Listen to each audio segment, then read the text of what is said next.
CARIFTA.com or call 605-4051. Get your CARIFTA tickets.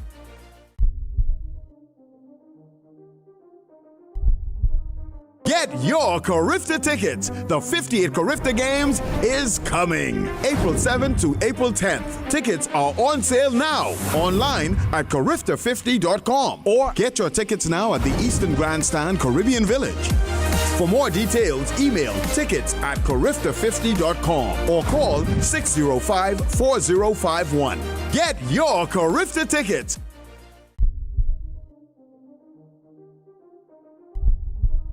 Get your CARIFTA tickets. The 58th CARIFTA Games is coming April 7th to...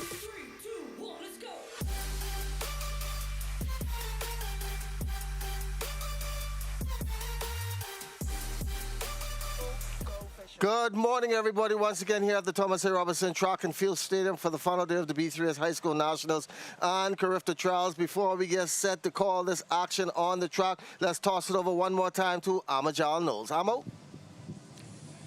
Thanks, Sherelle. As things are actually starting in the girls U17 high jump already, action already kicking off on the final day of the morning session. Just an interesting note, speaking to Baco officials, you'll see a lot of Family Island athletes compete today, as with in Providence schools, currently school being in session, more Family Island athletes competing in this morning session. Hopefully we get to see a lot more athletes compete later tonight, again, as the relays schedule for later this evening. Fisher, back to you. Thanks a lot, Amo. What I thought about that, with the day being a school day, will all the athletes be on like they were in days before? But only if you're running the hurdles and competing, you should be able to come out, and school will let you out early if you're later on this afternoon for the 800s and so. School will come early, early around 1 o'clock, or maybe around 12 o'clock, or they won't let the kids go to school and come straight out, the ones who are competing. But you'll see the fans come out to see them, and because that's exciting. Especially St. Augustine and QC, who's vying for the championship. You'll see a lot of fans come out there. We got under 20 girls long jump final. They are going through their motions right now. And we've been seeing some pretty good, we saw a great under 20 girls triple jump competition. So what can we expect in this long jump? Well, it's going to be the same competition, the excitement, because now that the stage is set, because everybody now, they know this is the last day and they have to make the team. So you're gonna see some more records be broken today. With a list of competitors in that they have 2 flights and they're back on this side. So it's gonna be a great afternoon session with the finals of the 800, 200, 4x1, 4x4 coming up. So that's the same thing. You have to use two pit, the east and the west pit, because of the athletes who compete. You have over 50 athletes competing in one event, which is excellent. That means the Family Island is getting back on stream. What's the pole vault all about? On pole vault for girls, we are back at it. First time we are seeing this at the high school level. You said yesterday they should introduce it. Now it is here. Yeah, you know. Where did they find a competitor so quick? That's good, you know. Another event I like to see is the ladies steeplechase. That's another event because, you know, the World Athletics, that's in the events now. The steeplechase for ladies. The breeze has started to pick up a bit out here. They'll have a bit of a headwind in the long jump under 20 girls. I think I'm looking through my papers. We don't have the field event start list. I like to see those young ladies in the pole vault, and I hope we could feature those that event so that the fans out there could see exactly what's happening. That the girls have the courage. I was always scared of the pole vault breaking on me. Yeah, I would. While you're in midair. And matter of fact, when I was in college, I saw Ricardo Ruiz indoor at a meet, and the pole snapped but twice on it, and he went right back. I was no way I'm going to do that. Yeah, some of the competitors as well in the under 14 and under 17 girls javelin throw, they've decided to combine that event. Long jumpers still going through their motions.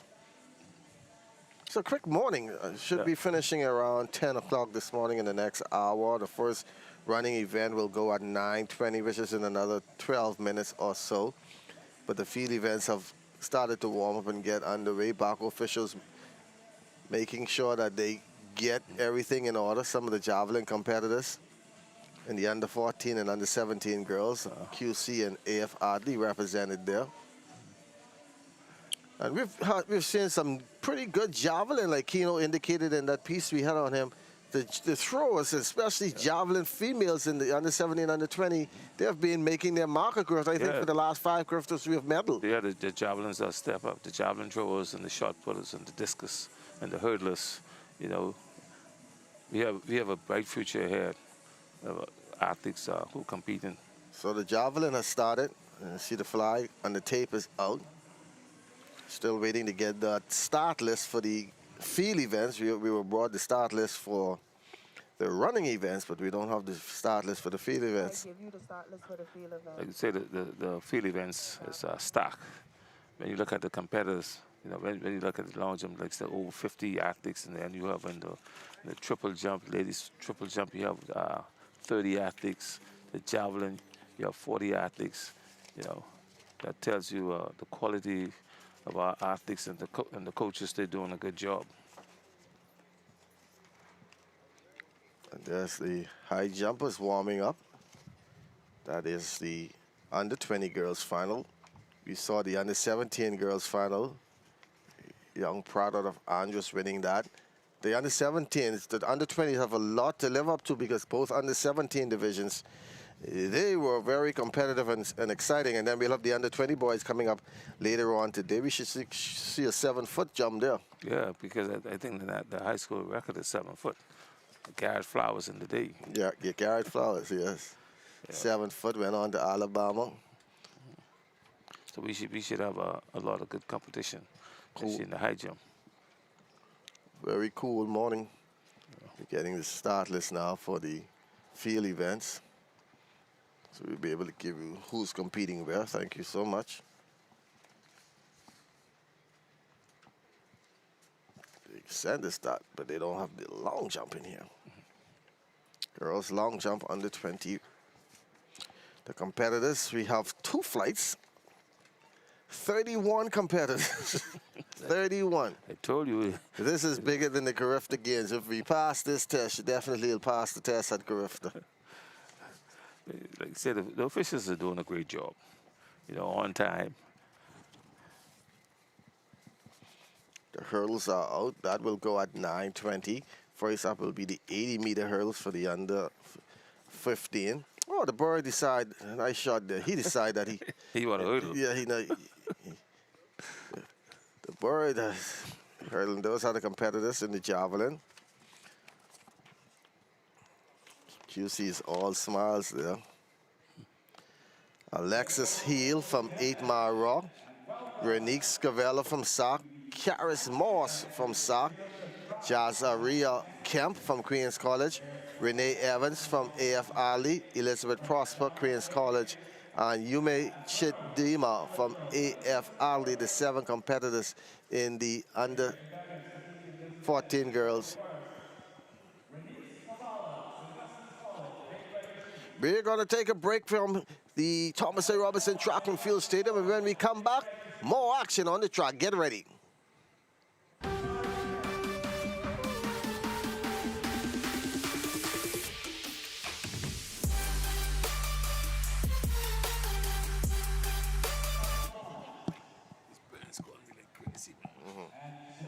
I tell him I couldn't hear them, you know.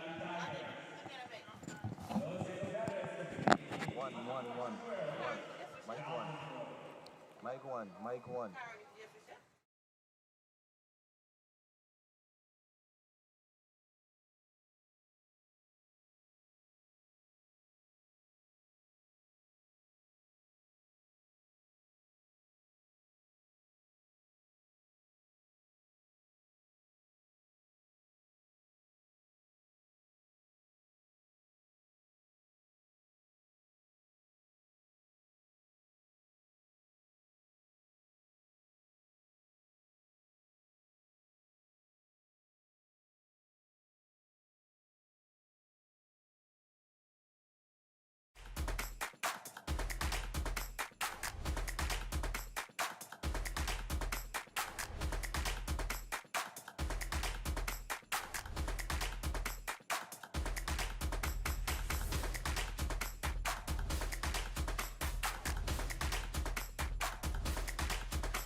Get your CARIFTA tickets. The 58th CARIFTA Games is coming. April 7th to April 10th. Tickets are on sale now. Online at CARIFTA50.com. Or get your tickets now at the Eastern Grandstand Caribbean Village.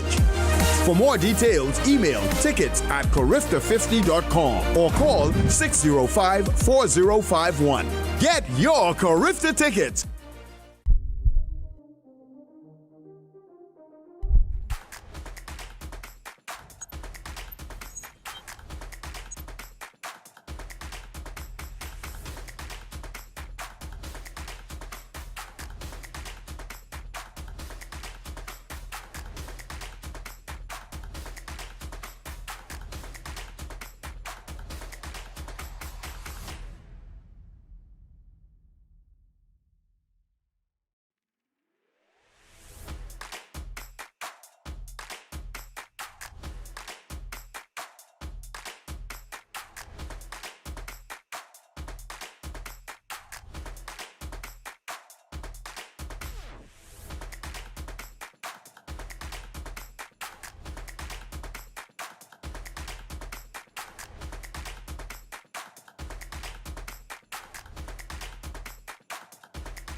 Good morning once again. Welcome back to the Thomas A. Robinson Track and Field Stadium. Charles Fisher, along with Coach Rupert Gardner, and also on the field is our Amajal Knows. Events are underway, field events These are the events on for this morning. We have the pole vault for the girls. It will be exciting to see that. First time ever that they are contesting this event at the high school national level. And you can see there the under 14 and under 17 girls. Javelin, that's the under 14 girls out there right now. Renee Evans is there with the javelin in her hand and the all orange, getting set to make her first attempt. Also going on, high jump under 20 girls, shot put under 14 boys, and a long jump under 20 girls. Was stacked field of events here. The javelin underway. The ladies are just casually throwing that. Yeah, they casually, you know. That's the young lady from AF Adley, eh? The CARIFTA qualifying mark in this event, 35.10 meters is the national record, and the CARIFTA qualifying mark, 35.35. You know, in the javelin girls, it's good to see the young Laverne Eve coming up. You have more javelin throws. Currently, they coach a lot of javelin. These are the under 14 girls. Up next, that is Jazz Araya Kemp from Queens College. She throws it out there. Under 14 girls. Tomorrow the CARIFTA team will be named. Will it be a full squad of over 60 plus athletes? I think so, since it's on home soil. Yes, I think the maximum is 80 athletes. So we should have a full team. Up next, from AF Adley, Renee Evans. She has a walkthrough. Oh, but I don't know what to call that one. It's too early in the morning for her. She said, you know, I ain't into this. She just walked there, just flinging. You know, I guess she want a mark. How much competitors we have in there? We have seven. Seven. And under 14 girls, okay. 7. She'd pick up a point for AF Adley. Yeah, she'd pick up a point. SAC with 2 athletes in here. Queens College with 2 athletes. AF Adley with 2 athletes. And 8 Mile Rock, the lone Family Island competitor. You see, most of the athletes will be from St. Augustine's and QC. This is Renique Scavella.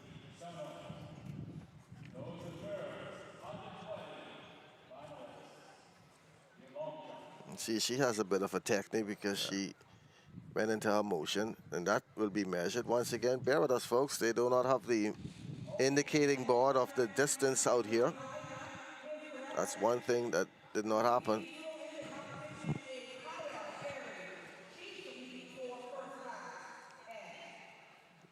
Her teammate now, Karis Moss, the next competitor.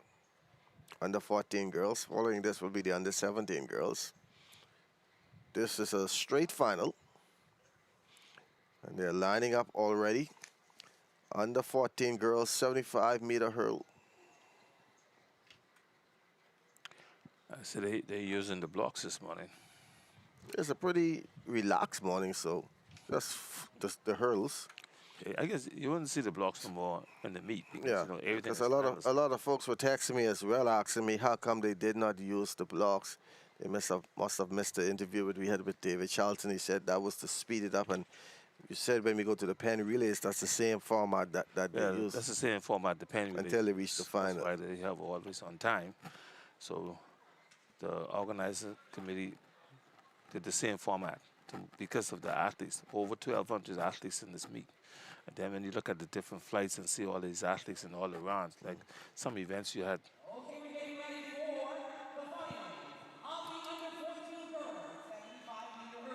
This is a final, under 14 girls. Finals in lane number 3. That is Malaya Gorin. She is... some of the athletes have opted out again. Demaya Lockhart from Jack Hayward in lane number 2. Also in here is Rose Palmer from Jack Hayward. Aaliyah McDonald, Sister Mary, and Jayla Smith from SOC. Some of these coaches are saving the athletes for relays. 75-meter hurdles, under 14 girls. Not an Olympic event.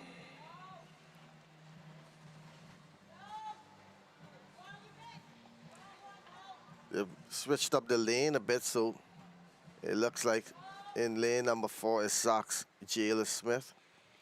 8 Marrocks, Demalia Lockhart from Jack Haywood is in 3. Also Sister Mary in here as well. 75-meter hurls. Clean start and SOC is gone. That is Jayla Smith from SOC being challenged on the outside as well.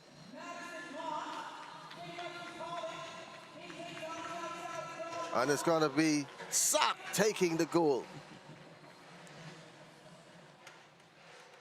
And the under 14 girls. They got some good hurdling skills. I think they've mixed it once again. They've mixed it up a bit again. They sent us a start list. Sometimes the parents will be asking, how did we not say the name? But they sent us a sheet, and it's not the official sheet that they're lining up with. So we're going to see if we could get a statistician to go and get us the updated, revised schedule of the hurdles. You know, these parents, they want to hear their child name called because that work. That's my child. So we're going to see if we're going to get an updated. They go into the call room and then they change things around a bit. This looks to be like the under 17 girls. Yeah. This is the under 17 girls.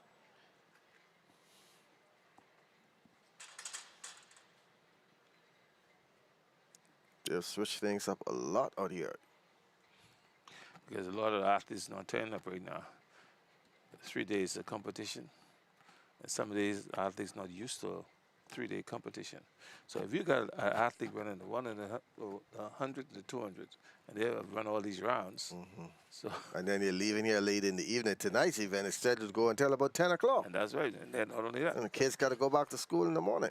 You talk about and relay duties. That's another, especially if you have a child running the 4x1, 4x4, both relays. It's tough.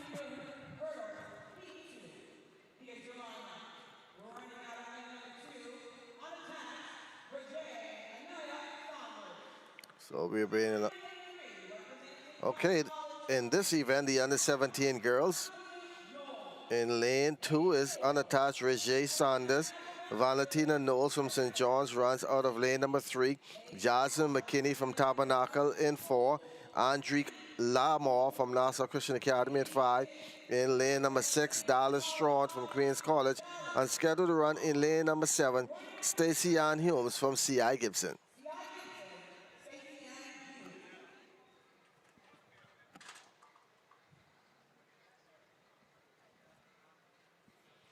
Under 17 girls, 100-meter hurdles. Sanders unattached, Knowles from St. John's, McKinney Tabernacle, Lamar Nassau Christian, Straughn from Queens College, and Humes from C.I. Gibson. Another clean start. Out front already is St. John's College. Valentina Knowles, but she's been caught up quickly by Nassau Christian's Andronique Lamar. And Lamar just hurtling, going over. Lamar running away from the pack in this heat of the 100-meter hurdles. Lamar will take it from Nassau Christian School.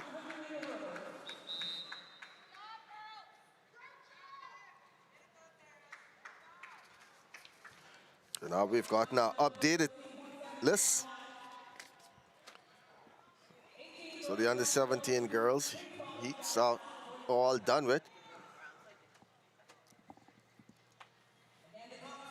Coming up next will be the under 20 girls, and they'll have to adjust the height of the hurdle.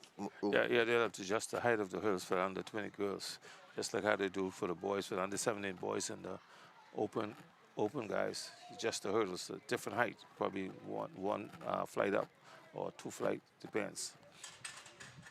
Barco officials, also Sports Authority staff, everybody getting a hand in it. Cameraman Ashley Taylor surveying, not helping at all, just walking across with his camera, getting all the starting lineup shots. He's been doing a great job here over the last few days. Also, can't see him, but pushing that hurdle right there is a former NCAA 400-meter champion out of Grand Bahama, Latoy Williams. Went to Texas Tech. Yeah, and it's good to give. It's good to. Admiral role there. Yeah, it's good to know. Coach at the University of the Bahamas. Also, one time a great hurdler out of CC. Went to St. Aug. It's good to see the former athletes giving back to the sport. And the hurls has to be at the right spot. As they get some, let's see if he can get in some of those field events that's going on. Paco officials working hard. They're preparing for next week and start of the CARIFTA games, 10 days away. Come on down, get your tickets, get all your paraphernalia. Back at the javelin for the under 14 girls.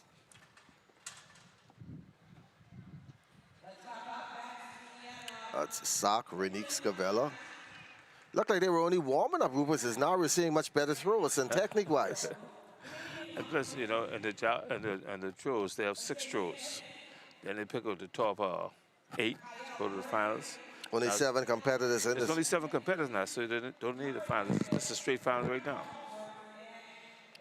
So they'll have 6 throws.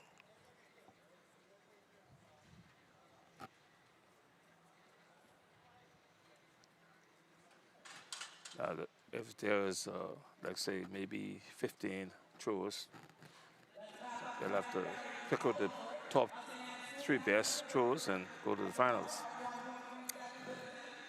Karis Moss also with a better throw than the first 2 previous ones, and measurement is down. Still setting up the hurdles. Coach Tito Moss, Red Line Athletics there.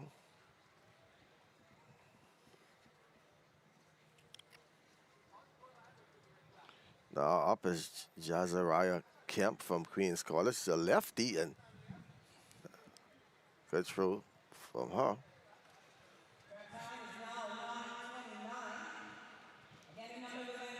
Up next on the track will be the under 20 girls. 100 hurdles. Girls 100-meter hurdles. The boys run 110. AF Ali, Ume Chedima.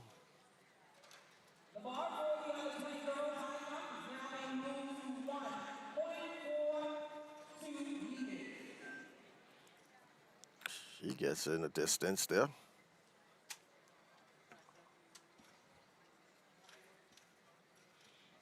But I really love to see the distance, but they're not putting up the board. Yeah, they're not seeing the indicator though.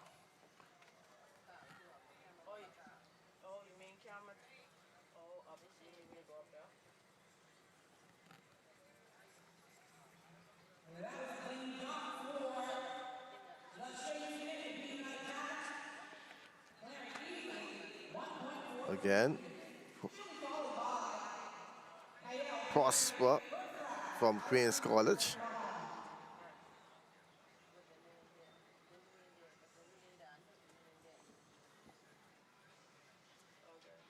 And this is the young lady coming up next.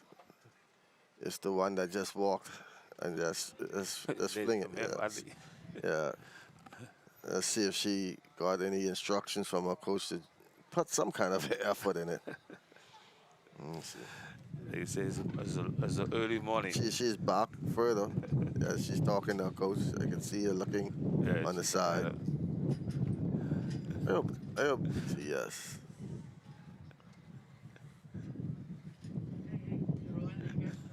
That's a better approach. Effort. Yeah. Better effort. Yeah. No mark there.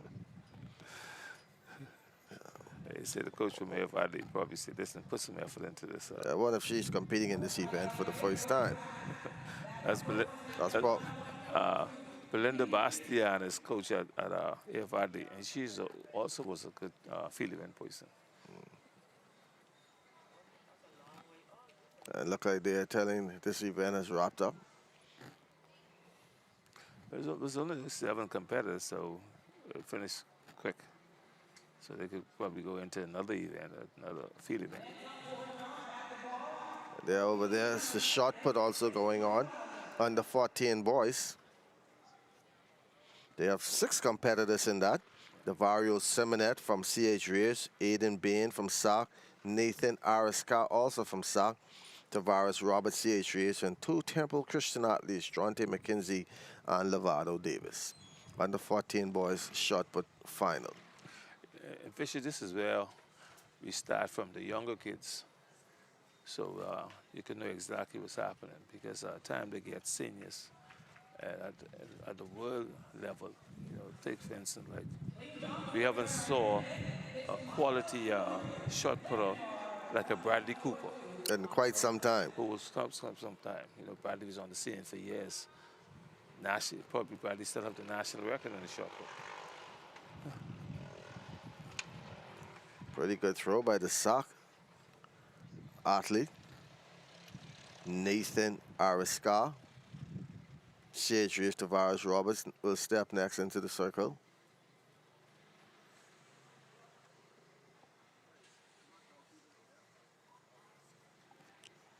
Slight breeze out here.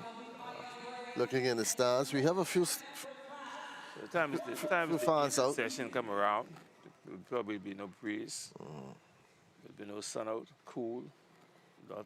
No. You probably see some excellent performance. My daughter does track and field. Was telling me from last night, Daddy, don't remember I want to go to track and field tomorrow. What time it start? Normally when I pick up from school, she likes to stay around and talk and talk. She's going to get out early today. She's going to get out early today because she wants to come over here to the track and field session. Yeah.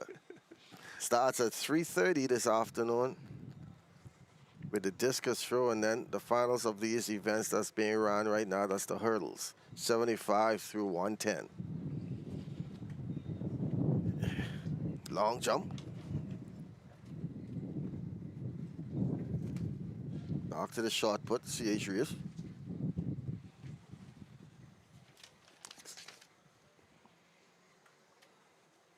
Tavares Roberts with the throw there. That's going to get measured.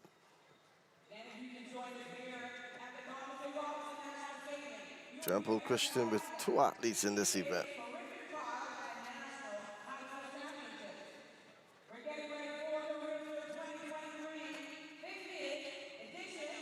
Background voice of Philippa Arnett,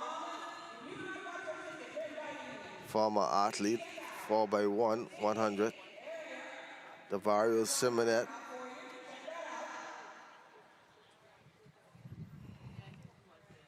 That's a pretty good throw just now from the young man. Like I say, I wish we could see the distance. Yeah, that's the only thing, distance.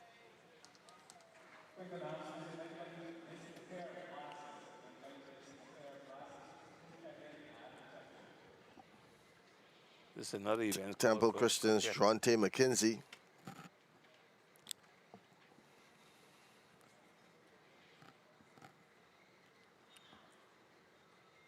Sometimes you should just focus on the field events.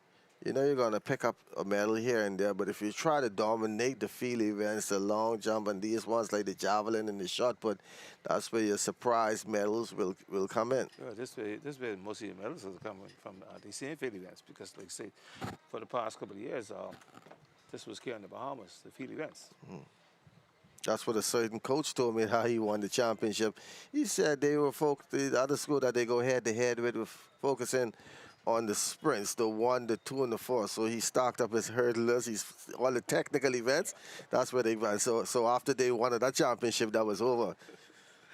When I was coaching at CC Spin, that's what I did. One year, I was down in the sprints, so I concentrated on the field events, field events and relays, and that's where you get your points and stuff and all that, because all events is score.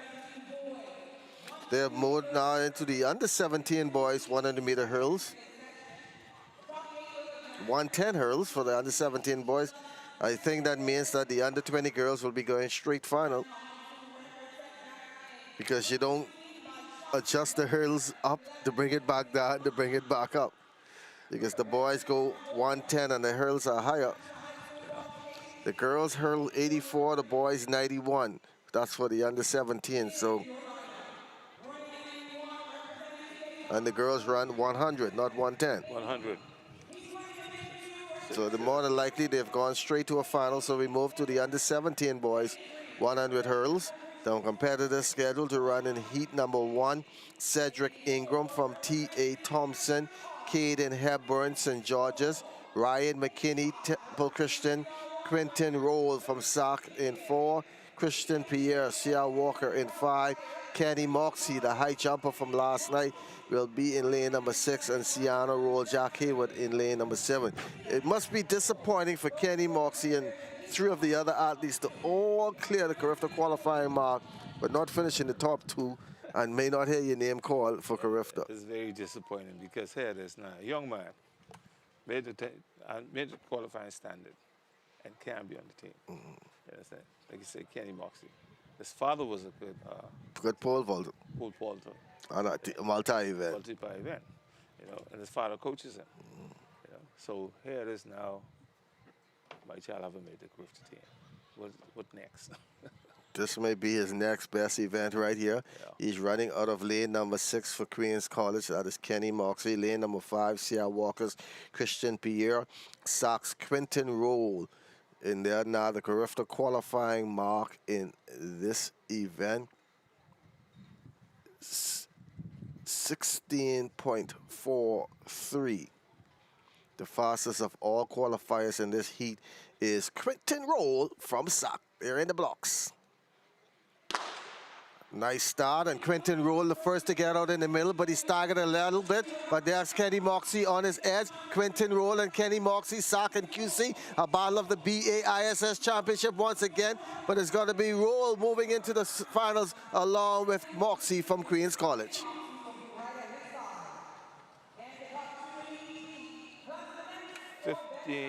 15.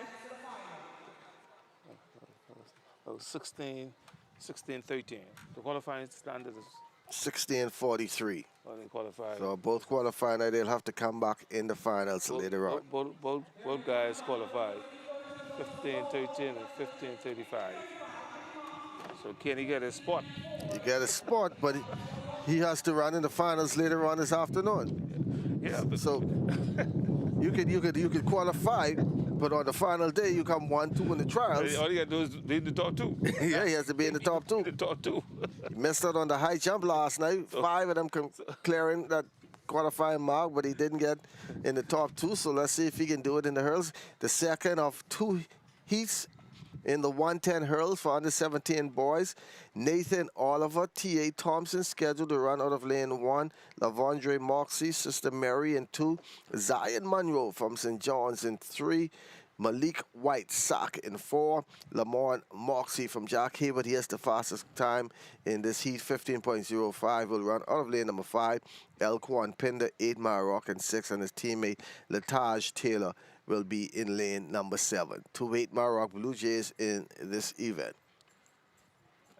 You have another guy in there who just qualified, 15.03.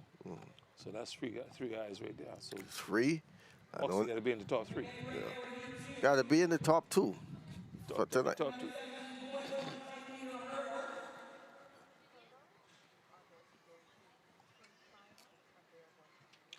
So I love to see the finals tonight with those 3 guys competing. You said earlier that the under 20 girls may have gone to a final. We got confirmation just now that they are going straight to a final, and that's coming up later on this afternoon. So this is the final heat of the under 17 boys. I was wondering why would they do the hurls, and that was great indication that they went straight to a final. So once again, the lineup for the second heat of the under 17 boys 110 hurl. Nathan Oliver seems to be a scratch from T.A. Thompson in 1. Lavondre Moxie, also from Sister Mary, seems to be a scratch. So we have St. John's Zion Monroe in 3. Malik White from SAC in 4. Lamont Moxie from Jack Hayward in 5.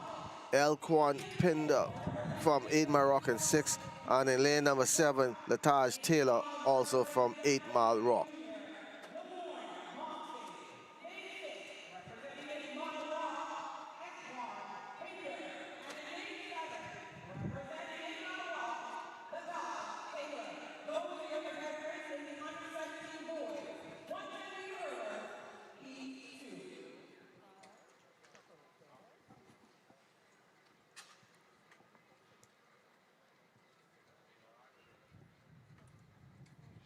They are down in the blocks for the second heat of 2.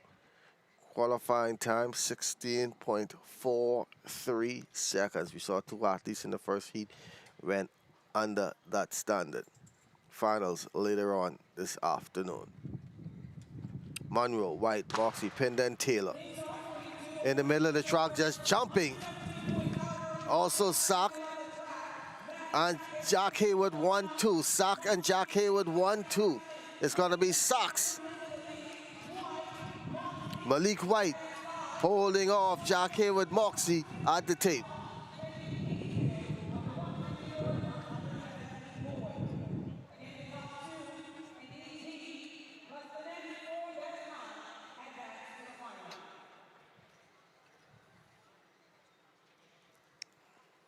Qualifiers for the under-17 girls 100-meter hurls that we saw a few minutes ago. Andronique Lamar, Nassau Christian Academy, she moves on with the fastest time, 16.71. Also moving on was Madison Moss from SAC, Tiana Nixon, St. Anne's, Queens College, Dallas Strawn, Valentina Knowles from St. John's, Jasmine McKinney, Tabernacle, unattached, Ray J. Ania Sanders, and rounding out the field, Kimberly Roll from T.A. Thompson. The qualifiers in the 100-meter hurls finals later on this afternoon. But I guess these guys will go somewhere relaxed. Because they got about 3 or 4 hours before the finals to come back tonight to run.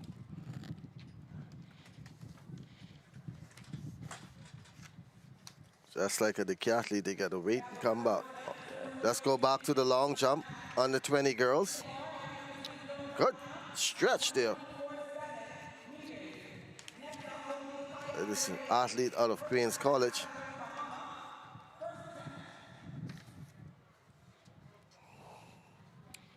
High jump, everything is going on now. High jump. Under 20 girls finals underway.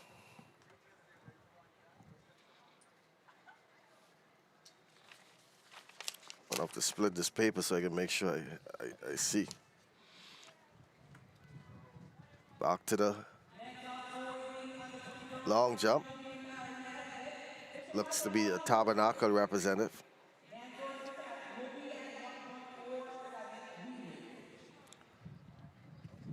Girls are jumping.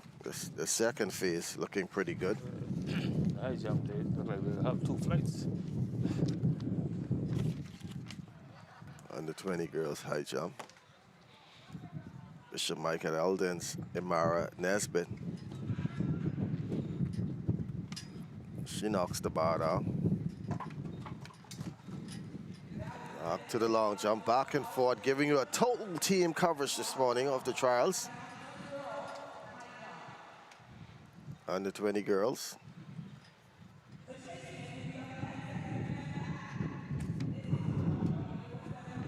You can see from her warm-up pace that she knows something about the jump. Most of these girls coached by James Road. Yeah, James Road have a lot of good athletes. He coaches a lot of good long jumpers and high jumpers. He's good on that. I mean, James was a high jumper himself. And the 20 girls high jump. First person to clear the bar.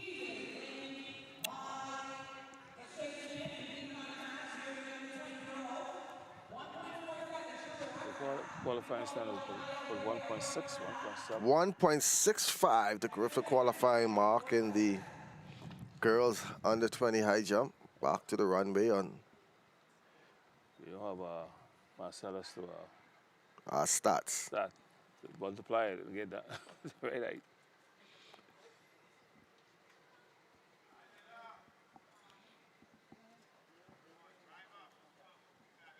She went to the bar, saw the approach, didn't like it. Came back to the long jump. When I get 90 seconds. Socks, athlete.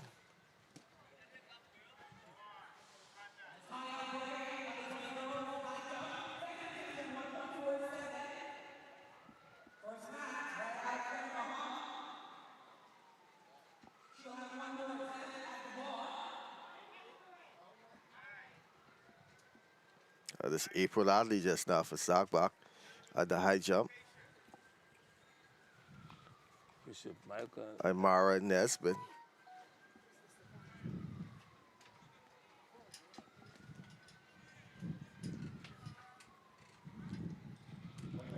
Mara Nesbitt now. That is a second missed attempt at this height.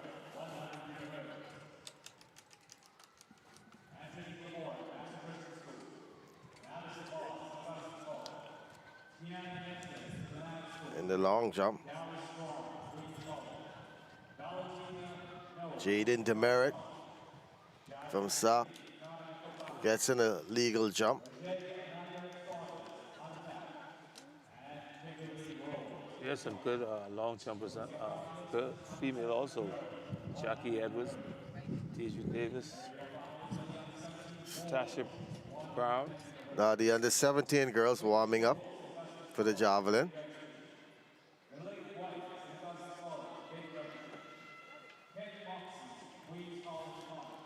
That is Study Hall. She attends first class education. Private in the high jump. Ayana Nixon now from SOC. Her attempt in the long jump.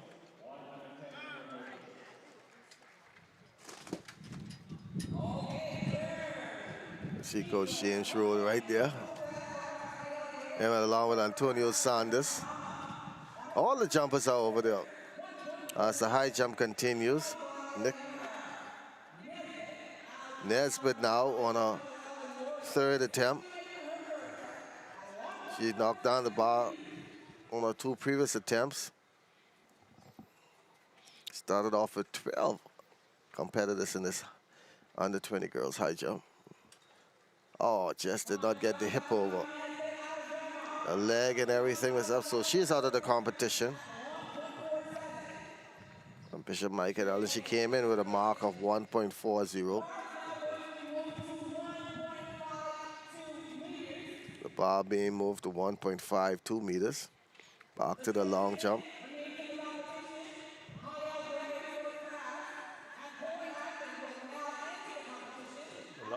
The long jump is pretty stacked also because you have two flights, A flight and B flight, using both pits.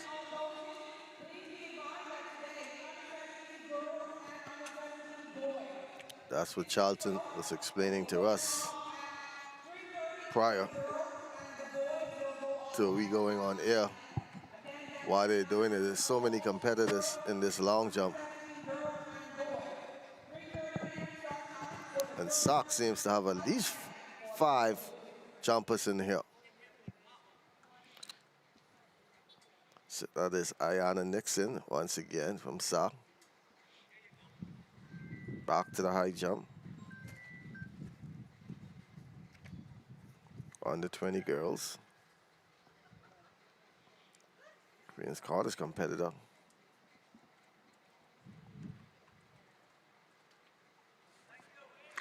This is where you need the indicator to see exactly what they're jumping, if they're the qualifying standard. Yeah, 1.52, that's what the bar is to now. 1.65 is the qualifying mark, and that for the long jumpers, the qualifying mark is 5.51.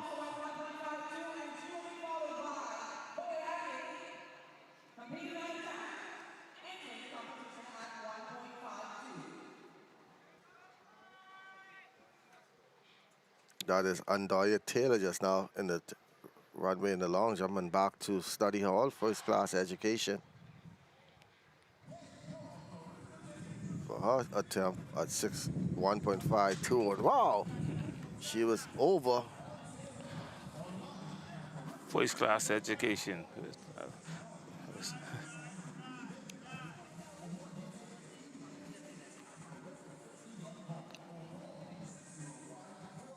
Another competitor there from SAC in the long jump.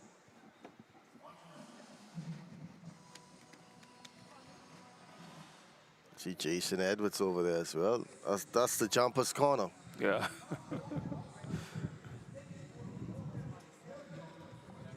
We'll be joined by an international guest in a few minutes.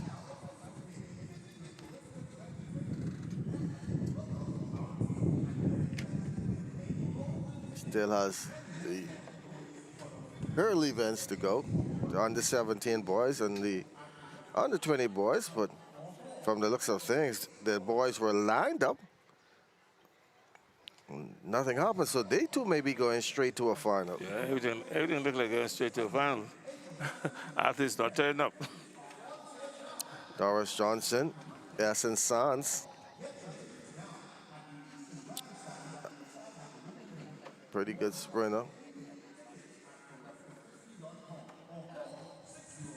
Paula, the meet record is 5.49 meters, 2019 by Anthea Charlton, now at the University of Kentucky.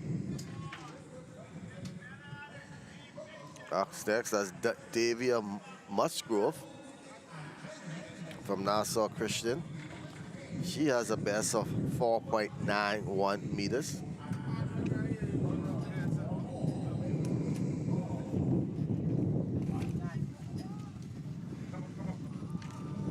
Great jump there. As soon as we get confirmation on what's happening with the other two hurdle heats, we'll pass it on.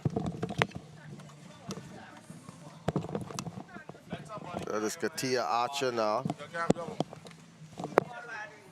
That is Katia Archer now from SAC. Going through her motion. 30 SAC has about 6-7 athletes in this.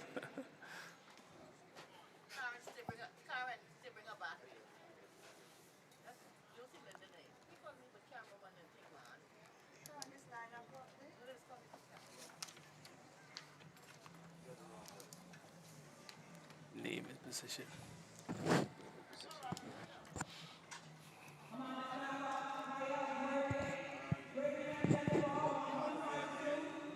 Once again, they are using 2 pits for the under 20 girls. A long jump.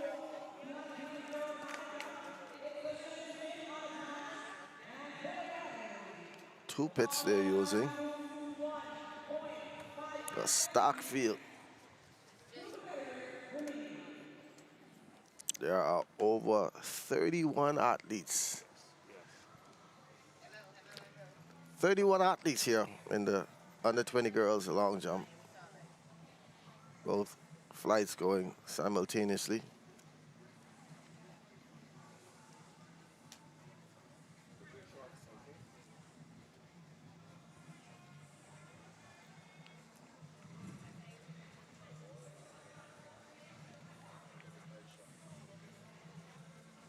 She's been going through her motions for quite some time now. Let's see her face. Up. Looks good from here.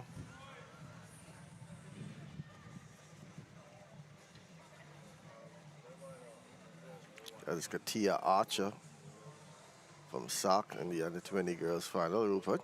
So far, it looks like all the girls are around in the same distance. Yeah, around the same. That's why you need to indicate to see exactly what's going on. Who's leading the competition? Yeah, that is And one who's thing. close to the qualifying standard. We are now joined here on the broadcast booth by Patrick Mathurin. Patrick Mathurin is a technical delegate for the CARIFTA 50. First of all, tell us where you're from, Patrick. Welcome Thank you very much. Good morning. I am from St. Lucia. St. Lucia? Island of St. Lucia, yes. Had some schoolmates that went to, that live in St. Lucia. David Collymore. Right. Michael. Mark Seals. Oh, yes. Oh, well, you go back a long way. You know them well. Yeah, track athletes. Yes, yeah, yes. We went to school together. All right, tell us your purpose here at the trials for the Bahamas, first of all. Okay. Basically, I'm here viewing this test event. I know it's your trials. It's coming a bit late, though, in terms of the timing for CARIFTA, but I suppose because of all your celebrations for Independence 50, you had no choice. But I'm here to basically observe and to ensure that we are ready for CARIFTA. So the purpose is really to observe, ensure that the different areas are being looked at, to make sure that we see what is happening, and if there's a need to fine-tune for CARIFTA, then we would do so. And what have you noticed so far? So far, it has gone extremely well. I'm pleasantly surprised that with the number of athletes that you have, because CARIFTA will have maybe at least 600 athletes. You have, from my understanding, 1,300. That's massive, extremely massive, but you're pulling it off. And I must say that you're doing a tremendous job in terms of the scheduling for one. And of course, once you have a number of athletes, as with a number of heats, you'll all have challenges. But I'm saying that even if there is times where it may go over, it doesn't go over by a lot. And I'm saying that I think that the officials are doing a tremendous job in carrying on the event, ensuring that it happens at the times happen. And I must say that the cooperation I've seen by the coaches and every member is just tremendous. I think there is a desire for this thing to happen, and it's happening. I think it's up to the standard that we expect. It's almost like you said, at the level of CARIFTA, and I'm very impressed in terms of what I'm seeing, and I'm extremely happy that you are doing a very good job in what's happening. So, thumbs up. First time here in the Bahamas? No. And I say no because I came to the Bahamas years ago in a different capacity in football, that was. But this is my third trip on this occasion in terms of observation and examining what is happening in terms of track and field. And of course, Bahamas has a tremendous track and field pedigree. We're going to get with Patrick Matheny. Going to stay here for a while. He's the technical delegate. He's giving us a thumbs up on this test meet for the CARIFTA Track and Field Championships next week. But you see some of the guys are already in the box for these under 20 boys heat. The CARIFTA qualifying time in this 14.20 seconds, and the national record 13 seconds flat by Tariq Thurston set back in 2016. So Rupert, it looks like they have scrapped the under 17, and that has also gone straight to a final. Yeah, straight final. Like I say, you notice that a lot of athletes not turning up. You know, like you say, this evening they may be in the relays. The coaches are resting them because, over 3 days of competition is really rough.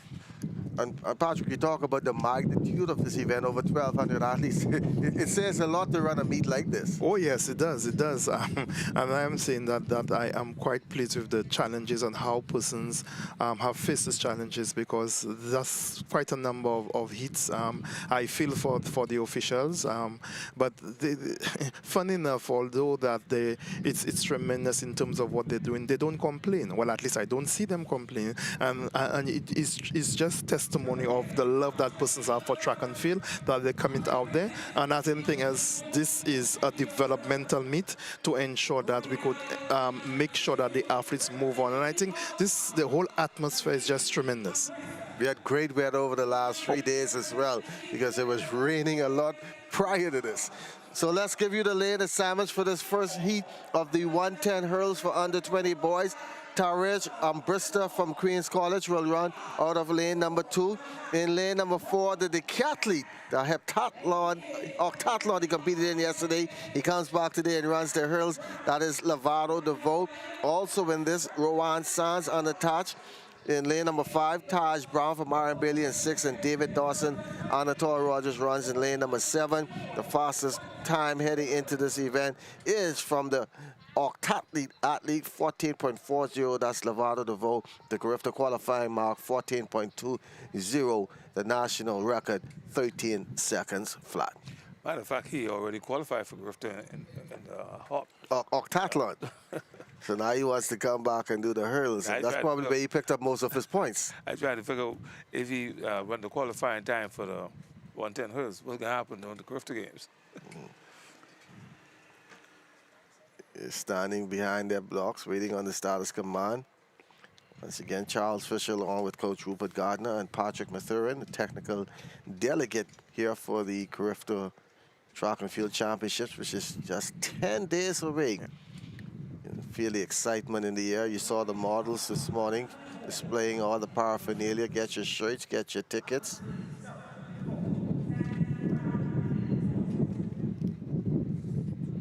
Runners once again. Bristol, Stirrup, DeVoe, Sands, Brown, and Dawson. Heat number 1 of 2. Good start, and there is Lovato. And you can see that he has this mastered down. A slip there, once again hitting the hurdle. That allows the runner on the outside, Sands, to come up. But DeVoe with a great comeback there to move into the finals. Hit 2 hurdles, and still was able to regroup and come back. He'll still be able to come back. So you're looking forward to these year's CARIFTA Games as part of our 50th celebration. It's going to be grand. Oh yes, oh yes. I anticipate that it's going to be a massive CARIFTA Games. The excitement around the region in terms of person wanting to be here, first of all. I mean, the athletes themselves are excited. It's the CARIFTA Games, it's an opportunity they have, but the rest of the region, what CARIFTA does for the region is just tremendous. The level of excitement, and I say that Bahamas always puts an extra spin on those things, because I know that you have a program that would be off the charts in terms of the expectation for CARIFTA 50. So I'm here and I'm so excited, looking forward to what's going to happen. Of course, my main task would look at the performances, and I know that CARIFTA has produced a number of world athletes, and I expect the same to happen this year. But the whole overall preparation, and especially the technical aspect, I think that is going so well that, you know, I cannot overemphasize how good this thing is being run. So after this meet, you go back and you discuss with the officials from the Bahamas, or? Yes, that's what it is. Whatever, and there are very few areas that I have seen that is not in place. So, but I will have that discussion when we have this post-mortem, because it's really to improve and to ensure. Because it's one thing to have your trials with your persons from the Bahamas and people that are understanding, but when other persons from the Caribbean come in, some of them, you know, they could be very troublesome, for want of a better word, and they're sticklers for rules and regulations. So you just need to say to the officials that they have to be on the P's and Q's, and those are persons who come in, they are knowledgeable. And of course, if they have any issues, within the rules, there are ways and means for us to resolve these issues. It has always been, for the CARIFTA family, a friendly type games. Everybody's very happy. The young athletes have a tremendous experience, and it's something that we're really looking forward to. So as I indicated, that come CARIFTA 50, oh my God, I cannot wait. I'm so excited over it. So you go back, or you're here until then? I go back and I come back early next week. Well, people have been saying, why go back? But I suppose I have to prepare and so on. Maybe if I decide to stay through, then I may never go back. There's nice sunshine, nice food. Oh, for sure. I'm just loving the Bahamas. I'm loving the preparation and what they have done, and I'm looking forward to a grand CARIFTA 50. The runners are in their stands now. They're behind the blocks for heat number 2 of the 110 hurls. Under 20 boys, once again, the CARIFTA qualifying mark in this event, 14.20. Lane number 2, Robert Stewart from St. George's. In the lane number 3, Stangelo Straught from SAC, running unattached. Otto Lang in lane number 4. Also running unattached, John Mark Smichael. You told me? Smichael yesterday got that unattached. In lane number 7, Dana Roll from St. Anne's. And in lane number 7, Jahil Smichael. And it looks like one brother competes in one event, the same one competes in the same, and they're being in the same heat. That's Coy Hartley out there in the high jump, under 20 girls. She has already knocked the bar down twice, so this is her must attempt. She wants to stay alive in the competition. Runners under the starters command here. Under 20 boys, 110 hurdles. And they're up and off. In the middle of the track. Now this Otto Lang. Otto Lang looking pretty good. He came in as the fastest qualifiers, already qualified for the Carifta game. 14:01 is time. And he goes through, moving quite smoothly. Otto Lang. His name should be called when the Carifta team is named tomorrow. Tomorrow when you call the names, his name should be there. We have one more heat of the under 20 boys to go. And you said too, quite late to be having our trials. A lot of folks on the outside may have said that too. With just 10 days to go, you're still having trial. All the other countries have already named their team. Yes, basically, yeah, they have already. And we did make that exception because normally a few weeks out, maybe at least 2-3 weeks, we would have asked and to ensure that everybody would have been registered. And of course, Bahamas made this request, and we understood.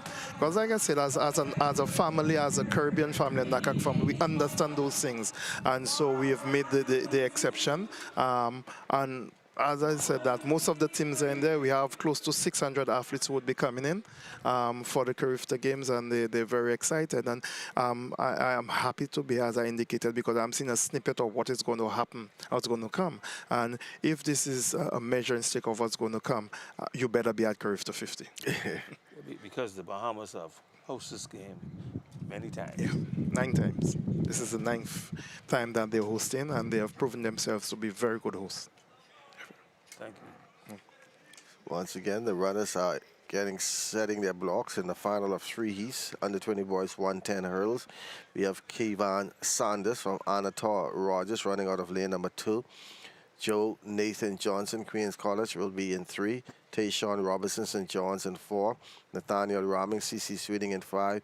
Jayon Joseph from Doris Johnson in 6. And Rondino Dean from SAC will be running in lane number 7. The fastest time coming in and have already qualified with a Carifta time of 14.17 is Tayshawn Robinson from St. John's. Back to the high jump. Under 20 girls.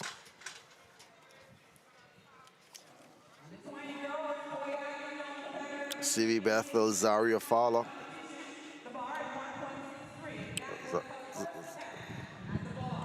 That's Corey Adley. That's Corey Adley, pardon. For standard, right? 1.6. 1.65.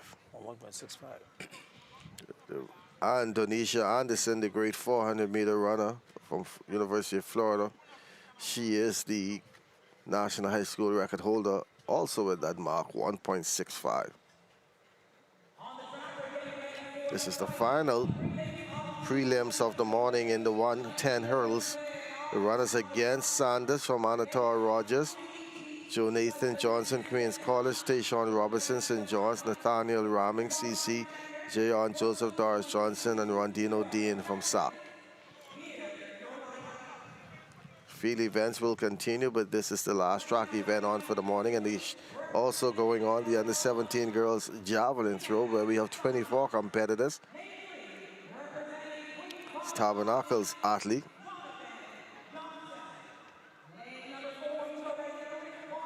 It's either McKinney or Parker. And back to the high jump.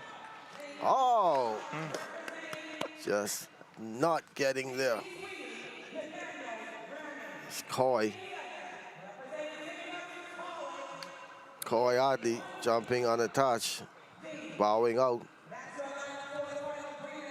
I think she has one more. That would have been the standard. Maybe. No, she's coached by James Roll. Yeah. Talking to James Roll, going through the motions.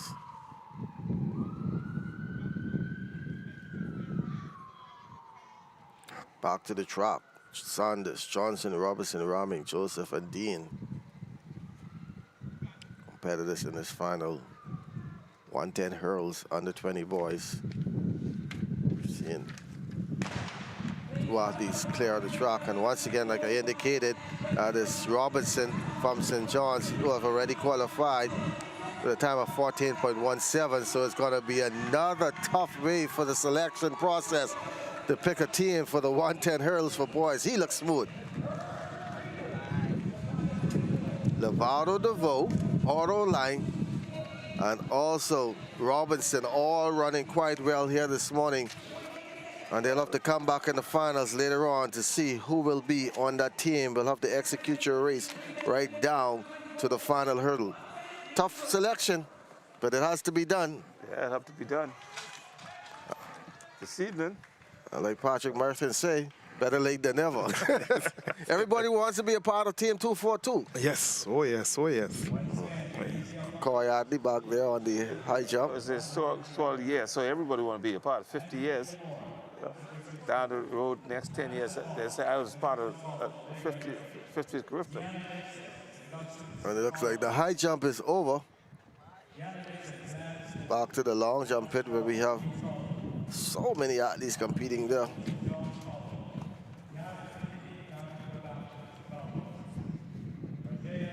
The stadium is still going through a little facelift. Oh yes, because when I was in December,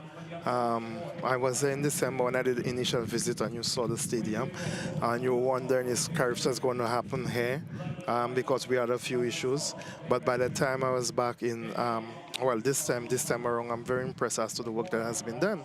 And of course, you would know that later on, or this next year, that Bahamas will be hosting the World Relays again. Next year. So even more improvements on the stadium.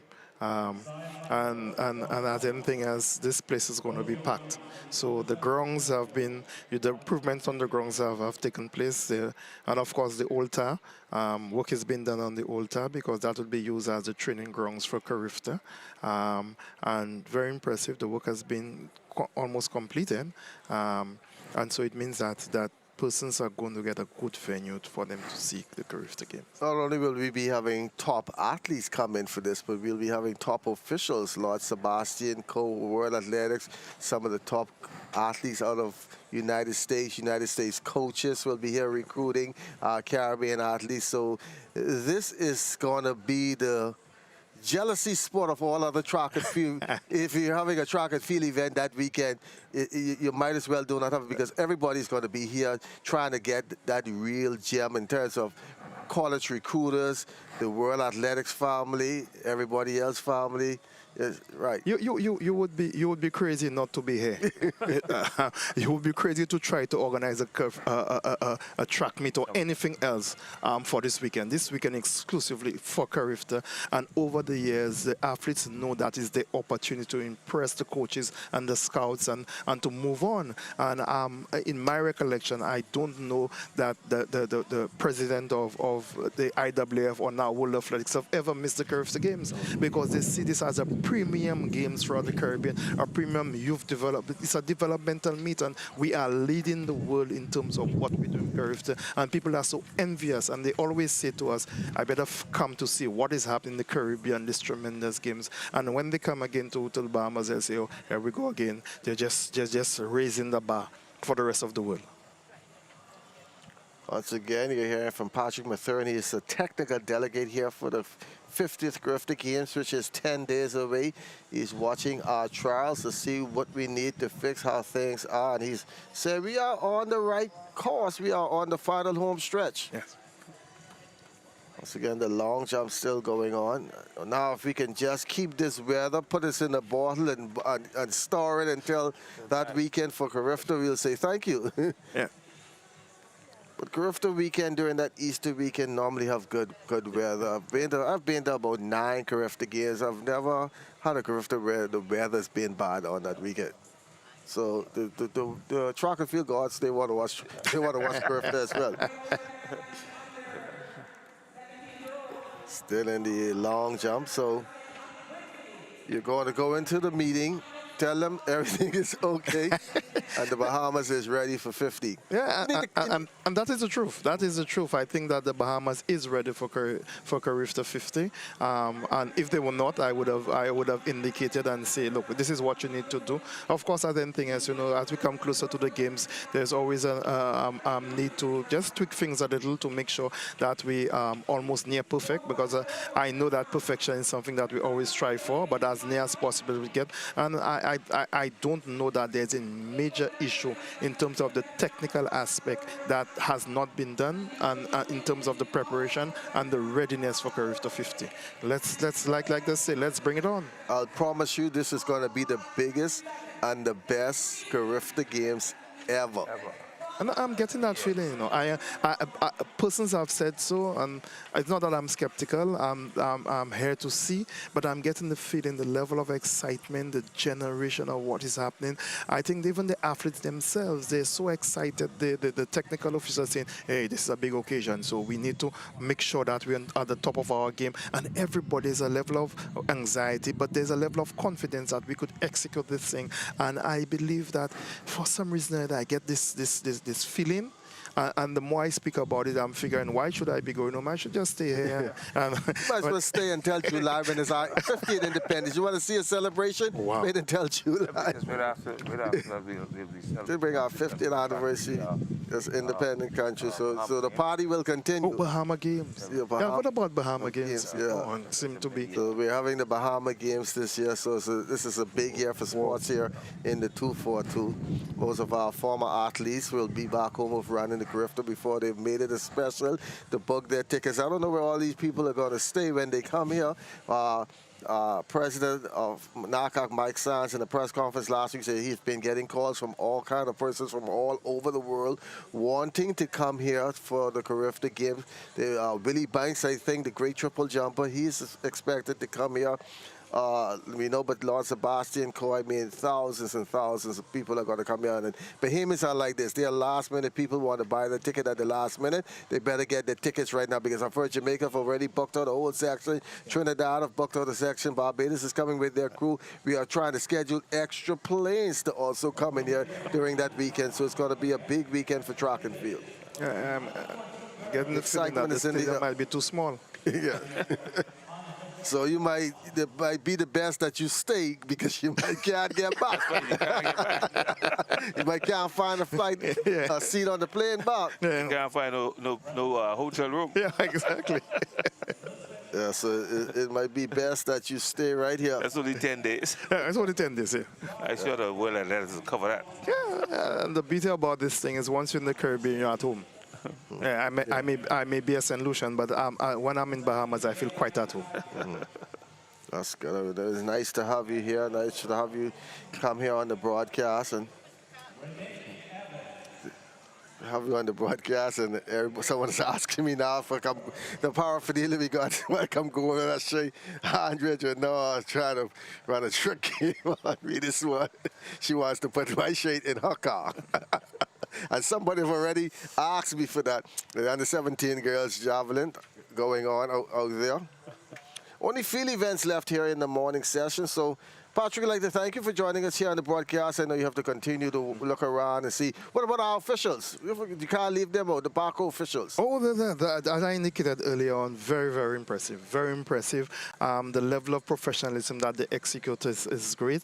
That you see that they are a well-trained bunch of individuals. They know exactly what they're doing. I have not had any cause to say to them, hey, you're doing anything wrong. I think it augurs well for the development, the training, and what they have done. And I'm hoping that after even this event, that a lot of the young persons would want to come in and be part of not just being an athlete, but being part of an official, being a trained official, because you know that if you don't have the officials, then the meet would not go on. And so it's important, just as important as the athletes, that we have those officials, and they have been doing a tremendous job. Like I indicated, I think that the Bahamas is ready. Thank you very much. To make your job easy, so I must say you probably just came on the players' job. You brought your golf club. I would love that. You brought your golf club, your fishing line. Like you say, you can stay for the next 10 days, go fishing. If you can play golf, play golf.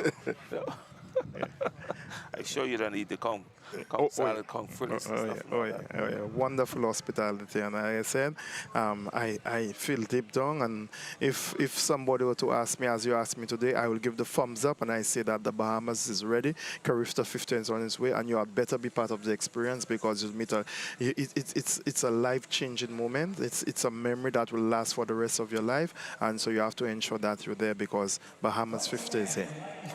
It's better than the Bahamas. Tasha Stouts from Nassau Christian Academy now pumping up herself in the javelin for under 17 girls. Trying to follow in the footsteps of one of the country's best javelin throwers now at the University of Miami, Ombla. She went to Nassau Christian. Yeah, she went to Nassau. So many events still to go. Once again, the afternoon session will start at 3:30 this afternoon with the finals of the 80-meter hurls for under 14. Then they go into the 100-meter hurls and 110 hurls for boys and girls. And the relays are on for tonight. The relays always brings out the fans. So expect a jam-packed Thomas A. Robinson Track and Field Stadium. You know, some of the government officials will also be coming out later on this afternoon. Alumni of these schools to cheer them on. I know SAC and QC will have a big contingent later on this afternoon. And St. Augustine's going to have a big crowd, too. Because right now they're in the competition to be national champions. So they're going to be on force. Run through.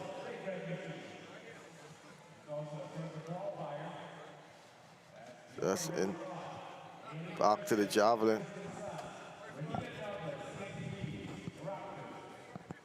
That is Brianna Blake from C.H. Reeves. The only indicator is that they don't have they're showing the measurement board to show the distances and. For that again, you know, as we develop and we see more, that would enhance the product. And from the standpoint of World Athletics, you try as much as possible, refer to it as keeping a clean infield. Okay. And so that throughout the world, what you have now is you've replaced a lot of persons and a lot of those boards with electronics. And maybe at some point in time, something that we have to look at in terms of enhancing the product. Because you have fewer people, but you have more visuals so that it's not just for the athletes to see the performances, but the crowd would follow. Yeah. And that's the other thing that I've noticed, that the average Bahamian that I speak to about track and field, they're very knowledgeable about track and field. So it says that the level of the richness of the culture of track and field and the tradition, that persons are up to date, they know who the athletes are. It's just wonderful, and sometimes I admire the rivalry between the islands. It's just something else. You see that we're coming for you and coming there, but even then, when this happens, at the end of the CARIFTA level, you hear one cry: the Bahamas, the Bahamas, the Bahamas. And I think this is just wonderful. I'm happy that I was here for the trials and I could see that inner rivalry among the islands. And it's wonderful and just spurs on everybody in terms of what the expectations are. Let me see if I could steal something from you. How those other countries looking? I know Jamaica's got to be powerful. And if Charles, how those other countries looking? How's St. Lucia looking? St. Lucia has a very small team, maybe 12, and the expectation is our top sprinter is no longer at the CARIFTA level, and she's making waves in the US. Julian Alfred in the 60 and 80 in the sprints. We do have a young sprinter up and coming, and so this is her testing ground. She was at CARIFTA last year. She placed 4th in both of her races. So this, I know her personally, and she said to me, she has a point to prove. I say, well, you better try to prove that point because you have some 600 athletes coming to prove a point. So, and to get that medal. Yes, definitely. And there's only 3 medals to get: gold, silver, bronze. That's right. That's very true. 12 athletes coming from St. Lucia. Our process of picking our team will start. It has already started. Probably have an idea of who will be on the team, but there's a few surprises here and there. Like yesterday, we had 5 competitors make the mark in the high jump, and they've been back and forth. Rupert might have beaten me this meet, but I beat you the last meet, so we're trying to figure out how they're going to do that tonight. And then we see that in the hurdles. We're seeing that in other events. So they have a task at hand when picking this team, and you want to put the best team forward because she'll be at home. Especially in the high jump, had 5 qualifiers. Wow. Yeah, and that's always the challenge for selection committees, because somebody gets disappointed at some point in time, and then sometimes they're just unconsolable, and you say to them that you did not make the team. And so you not only after the selection process do you announce your team, but you need to find a way to ensure that those who didn't make the team, that they're part of the process, and you're able to console them, because that blow could be devastating, and that you could lose an athlete after they have not made the team. So you have to ensure you need to do all the follow-ups and make sure that you say you didn't make the team this time around, but there are other opportunities, and you present these opportunities so that understand clearly that this is not the end of the world. Yeah, so you have to do something. The ones who don't make the team, you have to do something for them. When I say do something for them, make sure that they come to the game, and watch the game. Yes. Just don't, at least give them a ticket to come to the game, to watch the games, to keep them interested. Yes, definitely. Even if you get them out here to volunteer, to do the buckets, to do the carry the athletes, to make sure that they have this and they have that, water, make sure that I never thought about that, because yes, we have lost a lot of athletes who did not make a team. They got disappointed and they don't want to come back and track no more. And it is a very good point. I think I may pass that on to the B3, is that not only the ones that made it, also make the ones that didn't make it feel like they were part of the process. Yes, very true. Because all the kids will wake up tomorrow morning or Wednesday morning just listening to hear. That's an excitement. That's the radio's beyond. They're just excited to hear their name called in that division, that they made the CARIFTA team, and their friends are hearing it, their schoolmates are hearing it, they're going back to school, they're the rock stars of the school. Oh, yes. Everybody's praising them like they've won the CARIFTA already. That's right. So, and then those that didn't make it, when they see those ones getting celebrated, like, and I'm telling you again, you brought up a good point, they're feeling disappointed that they didn't make it, so they feel like they are not a track and field. Oh, mommy, daddy, I don't want to do track and field no more, I'm tired. Yeah. And they'd be in the depression. So this is a very, very important point, that you see, celebrate those that did not make it as well. We also need to indicate to those athletes that it is a great honor to be representing your country. You see, when you in, let's say, one event, and you're one of many, as the CARIFTA motto would go, that you're out of many, you're one of those persons who have made the team, and persons should understand that it's a great honor to make your national team and represent your country. And sometimes we take this thing lightly, but something we should not take lightly, because you're representing thousands of people. You are among the best of the best in the region, and so you want to make the world. So we have to emphasize that, because as I indicated, yes, it is a developmental meet, and this will inform what they do for the rest of their lives. And this is where some of the best athletes in the world has come from, the same level. The world champion, Olympic champion, Shawnee Miller, Usain Bolt, just to throw two names out there. They started right here at the CARIFTA level, and it's going to be in our home soil, so encouraging all Bahamians to go on down and get your tickets. Just 10 days away. Long jump continuing. Also, that is the only event going on right now, along with the javelin. So when St. Lucia is looking to host the CARIFTA Games? Anytime soon? Well, what happened, unfortunately, St. Lucia hosted CARIFTA in 2009 at our national stadium. That same year, or later in that same year, there was a fire at the hospital in St. Lucia, and so as a temporary reprieve, we moved the hospital to the national stadium. Wow. And that was in 2009. In 2023, the hospital is still at the stadium as a temporary. So at home in St. Lucia, we're clamming. They are fixing the hospital. Hopefully, we have gotten a timeline by 2024 that they should be out.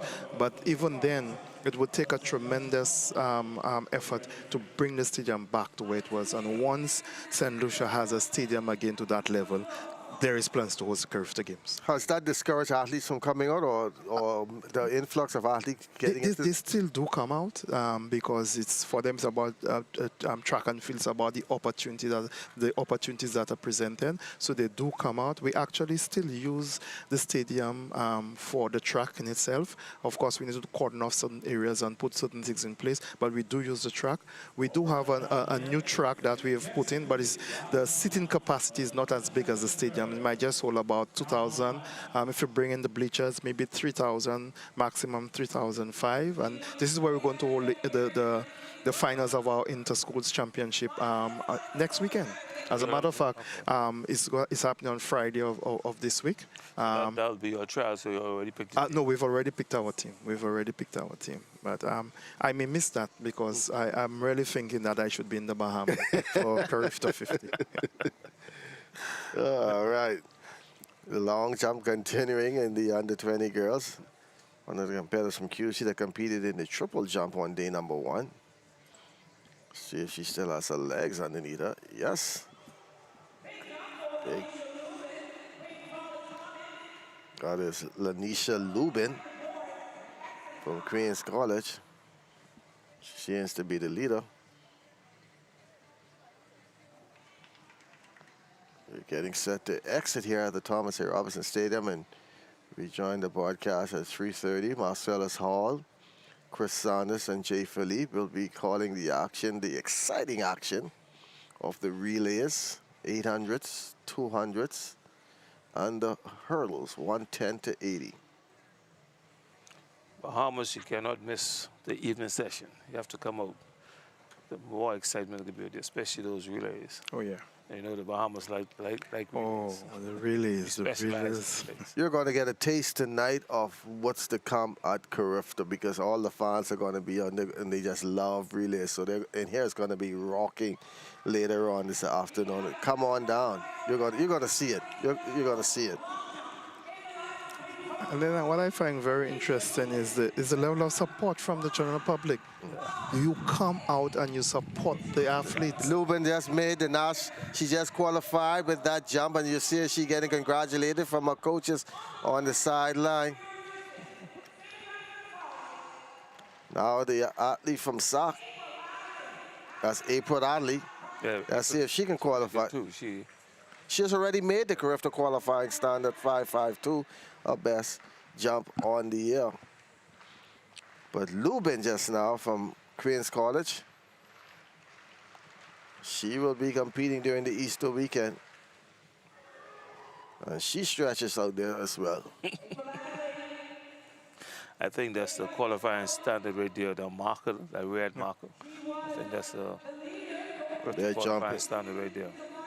They're jumping on the more eastern end of the stadium, where the fans were complaining yesterday, why did they take, yesterday some of the fans were complaining why did they take the long jump on the eastern end of the stadium, when most of the fans, the seats were on the west end, and they had to explain it that the WIN and World Athletics rules, you allowed it, and with the amount of athletes, you had to use the 2 pits. Yes. Normally we use the 2 pits. The only one of the regulations that they need to be jumping in the same direction. Yeah. If you're going to use 2 pits, if it's for the same competition, because you could use 2 pits in opposite directions. If let's say you're doing the under 17 and you're doing the under 20, but if you're going to break it up in 2, and let's use the under 17 and have 2 flights, then it means the conditions must be as equal as possible. But again, I suppose that we're doing the trials and persons sometimes, yes, it's normally on one side, but you also want to get other persons on the other side. I'm not sure that you will announce beforehand that the long jumps on the other side and persons will run across with their tickets and say, oh, let's go that side. So it's really on the day, the prevailing weather conditions, as you indicated, which is better for the athletes in terms of that particular. Because I've been here previously. I was here as an official for the CARIFTA Games in 2018. I was also here as an official for the Commonwealth Games in 2017. And then we used the pits on one side, and I've seen the pits on the other side. So, I mean, the beauty about it is there are pits to be used. Yes. Yeah, but the fans, some of the fans would not understand. They would say, why are they over there? And the fans are on this side, and I can't see, and this one can't hear. You know, that's the complaint we were getting yesterday, so I'm glad you're here to clear that up. So that one, that text would be coming through our phone again. To clear it up. Good explanation. Good explanation. We can't see way over there. We buy tickets over here. Why is the event over there?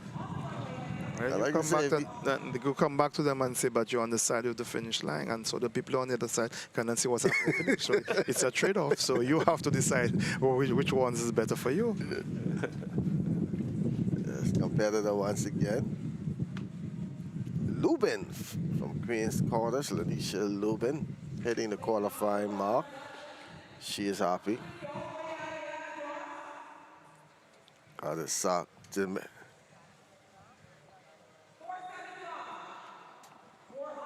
Well,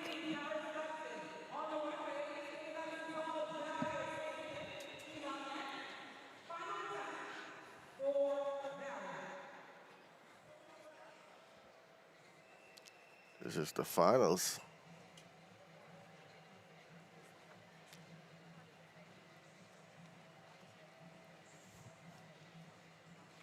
On the runway is Atley. Wow. She got her there, but not at the mark that she wanted to.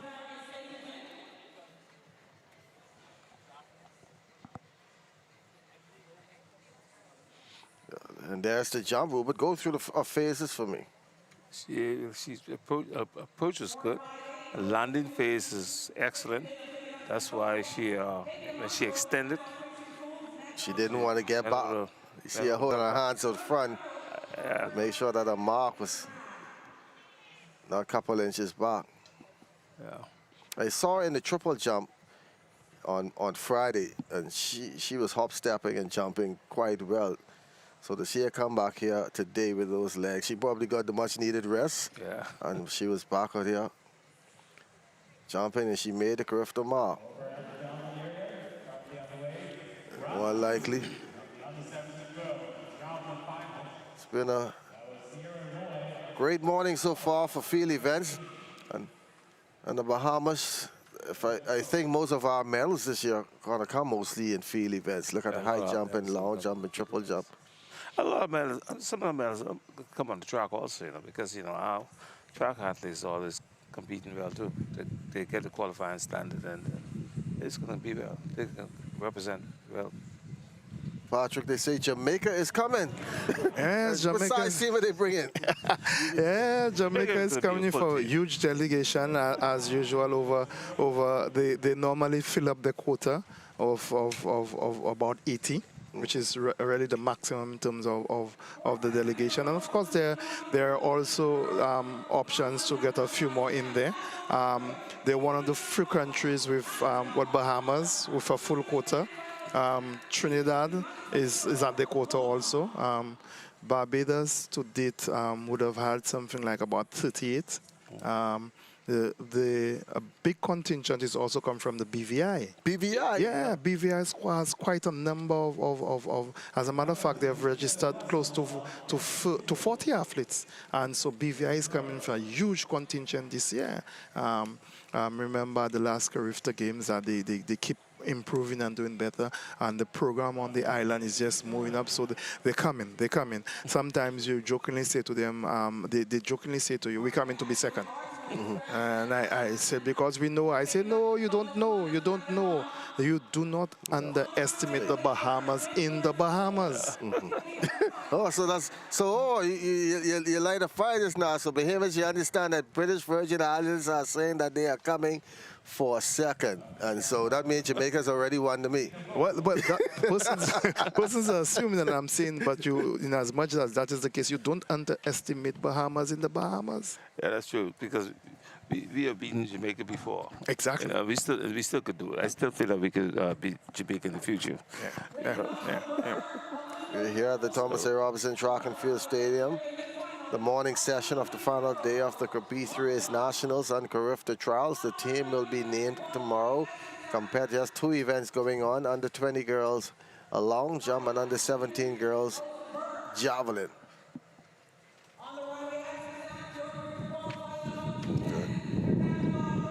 want to get here that Ministry of Youth, Sports and Culture making this all possible for this to be on air, and also for bringing in those athletes out of the family islands. You know, we had to bring in some athletes out of the family island. Not everybody lives here. The Bahamas is made up of various islands, and they had to come in from Grand Bahama, Abaco, Bimini, all over to get them here in one place. It's a tremendous job, headache for some, but the job is done, and just how we've done it here, we can do it for the CARIFTA Games. Yeah, it's true that you raised that, because on the very first day of the championships, I noticed that there seemed to be a constant procession of athletes going into medical, and I did ask the medical professionals, you know, in their view what was happening, and they kept saying that the children are exhausted and they're not eating.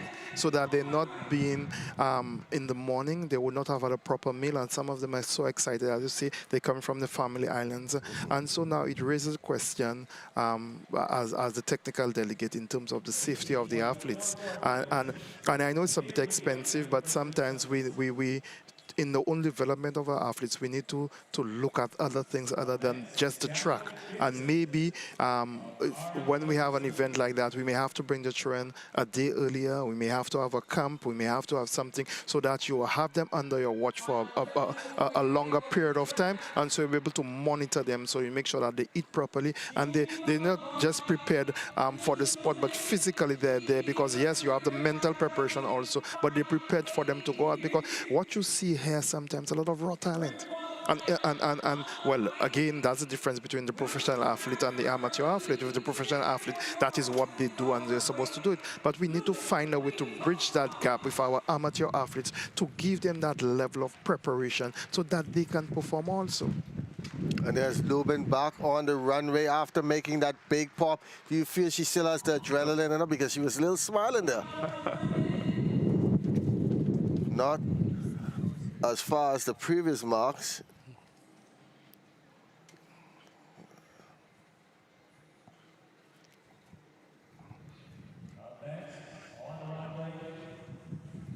Anisha Lubin from Queens College, the leader in the under-20 girls. We're between the two events that's still going on. That's the javelin for under-17 girls. That's Bishop Michael Allen, competitor. The under-17 girls. Tanesh Duncombe. Tanesia Duncombe. That's 24 competitors. Yeah. There's Duncombe in the javelin. We only had 7 in the under-14, and we have 24 in the under-17. CARIFTA qualifying mark in this event, 35.35. The record, 35.10 by Taylor Walter, set back in 2015. Back to the long jump. That's a big jump.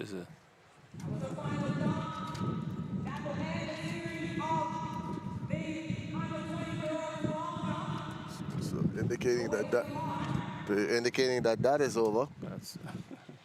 So we're just one event still to go, and that's the javelin.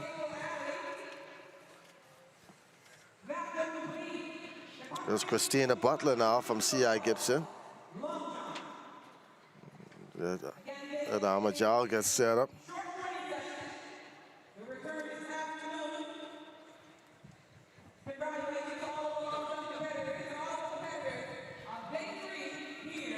That's the javelins going on here.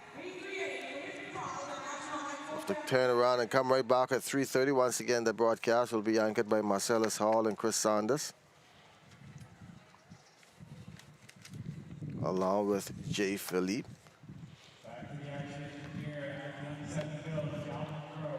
That is Tiara Scott. She plays basketball, she plays softball up in JBLN. She was a CARIFTA medalist, gold medalist last year. That is the defending champion. And you can see. She's in good form. That is the defending CARIFTA javelin champion right there, Tiara Scott. And she looks to be in tip-top shape heading into the games. She looks like she's going to repeat. and it's so hard to repeat. So but she looks like she's in top form. And she just picked it up during the BISS last year. She plays on the SAC winning basketball team. And that is the defending CARIFTA champion, DRA Scott, in the javelin. Going back to our coaches over there. 29 meters. The statistician Marcellus Hall is not here, so let me go into my phone and see what that is in feet. Bahamians do not like meters, so they understand it more in feet. Feet inches. Yeah, that's interesting. The meters is the European style. Yes. Yeah. Yeah. But this side of the world is feet and inches. Yes, feet and inches. Yeah. So that's what we'll have both feet and meters for you. You said that was 29 meters. It's 79 or 42? That got to be 49. It can't be 29. So let me see. Let me calculate that. Put in the javelin. 49. Convert that. 160 feet 9 inch. That sounds right. 160 feet for DRA. She's all right. Come to qualifying standard, eh? Yes. It was 48. It was 35, so she way past that. Could be on CARIFTA record. And that is a new national record and also surpassing the CARIFTA standard. Well, our Amajal Knowles is standing by with a very young lady. Before we get them, let's continue to watch the long jump. He has somebody everybody wants to hear from this morning. The red flag is still out. The breeze is up. The javelin, the only event still going on. Some of the fans are still sitting out here, probably with athletes in the javelin. Beautiful day to be living in the 242.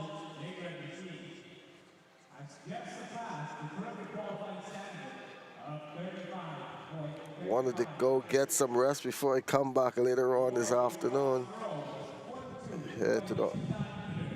Wanted to get some rest before I come back this afternoon. It'll be a long evening. It's gonna be a long evening. It's scheduled to end at about 10.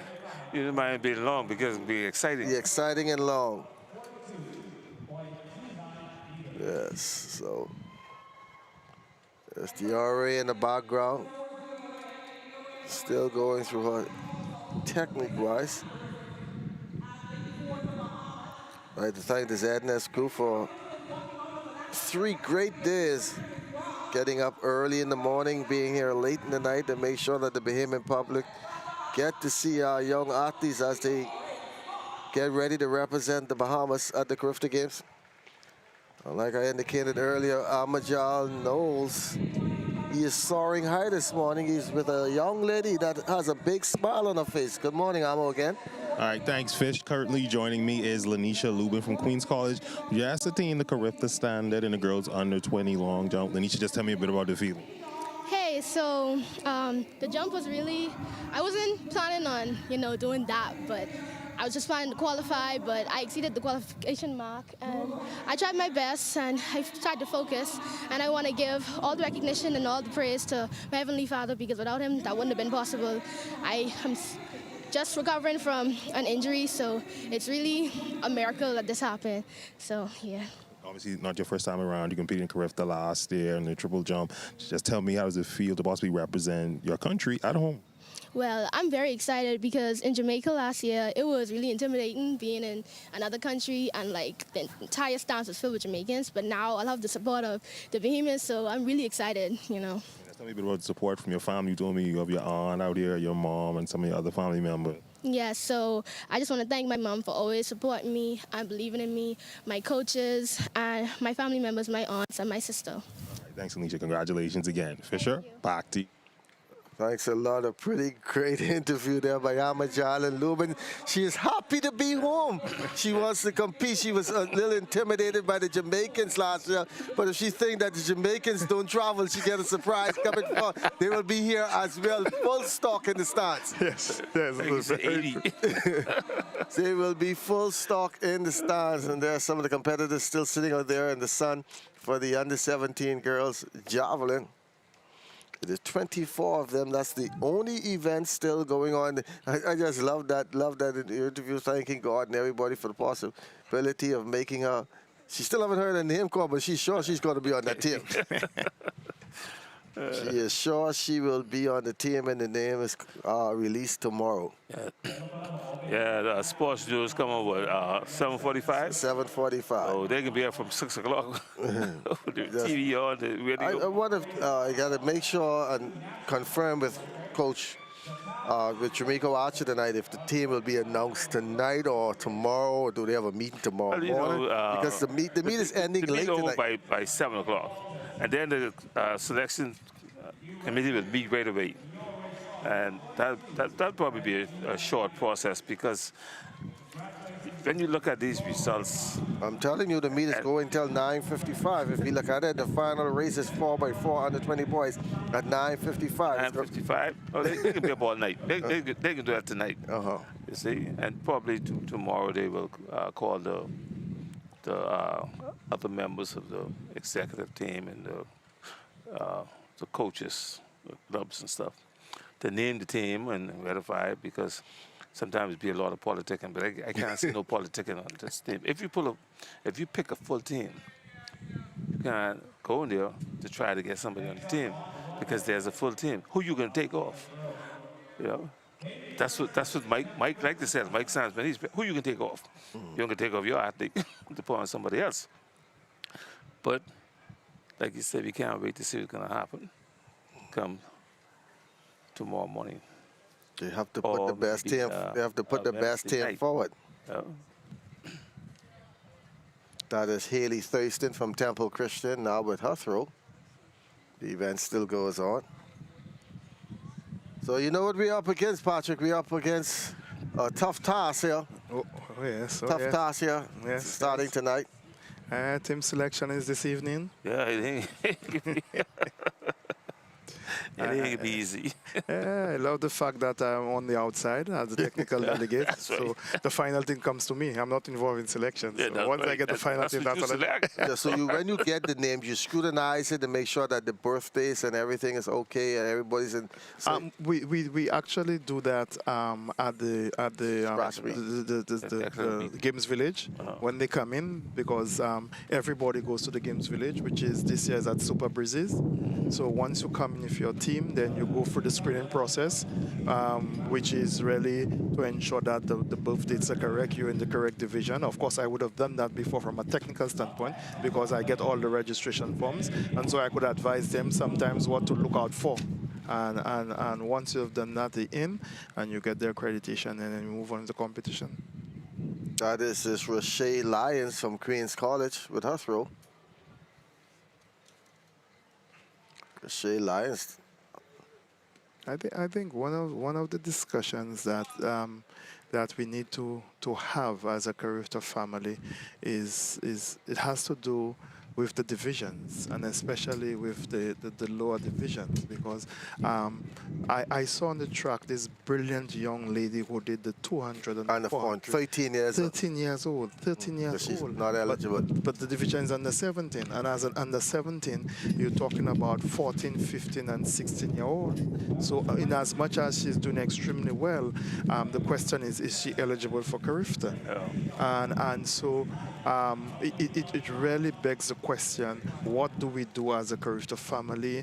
And as part of my report and recommendations, I need to indicate that those are some of the issues that I don't have the answers, but for us to look at, and whether or not it may be time to put in another division of CARIFTA, revise the division. But we need to give these people that level of exposure, because sometimes if you don't do that, then some of them stay into the sports, but some of them leave, because if they get the exposure, then they get that that level of encouragement from everybody and decide to stay in the sport. Sometimes you just leave because they don't. So if we have an under 17, 1 year they had switched it, Yes. right? Yeah, Yes. they keep switching it. From under 18. Under 7. Yeah, under yes. 7. But I think if you add another division, which will be probably the under 15 division, you can limit the events. Yeah. You can't have all events. No. You limit the events. Exactly. And I'm saying that over a 3-day period, because you have a 3-day, basically, you have the Friday where we have the opening ceremony and we go Saturday, Sunday, Monday. So the game's over 3 days. But if you include maybe another division at another level to bring athletes, then you may have less events, but at least you could use the Friday at some point in time to include, so we could see some of the younger athletes. I mean, the argument is, yes, we have the NACAC age group championships, but the NACAC age group championships is really towards getting athletes in multi-events. So whether or not maybe we put in those younger divisions to see the younger athletes, because there is a need, and more we're getting more of them. A few years ago we had Brianna from Barbados.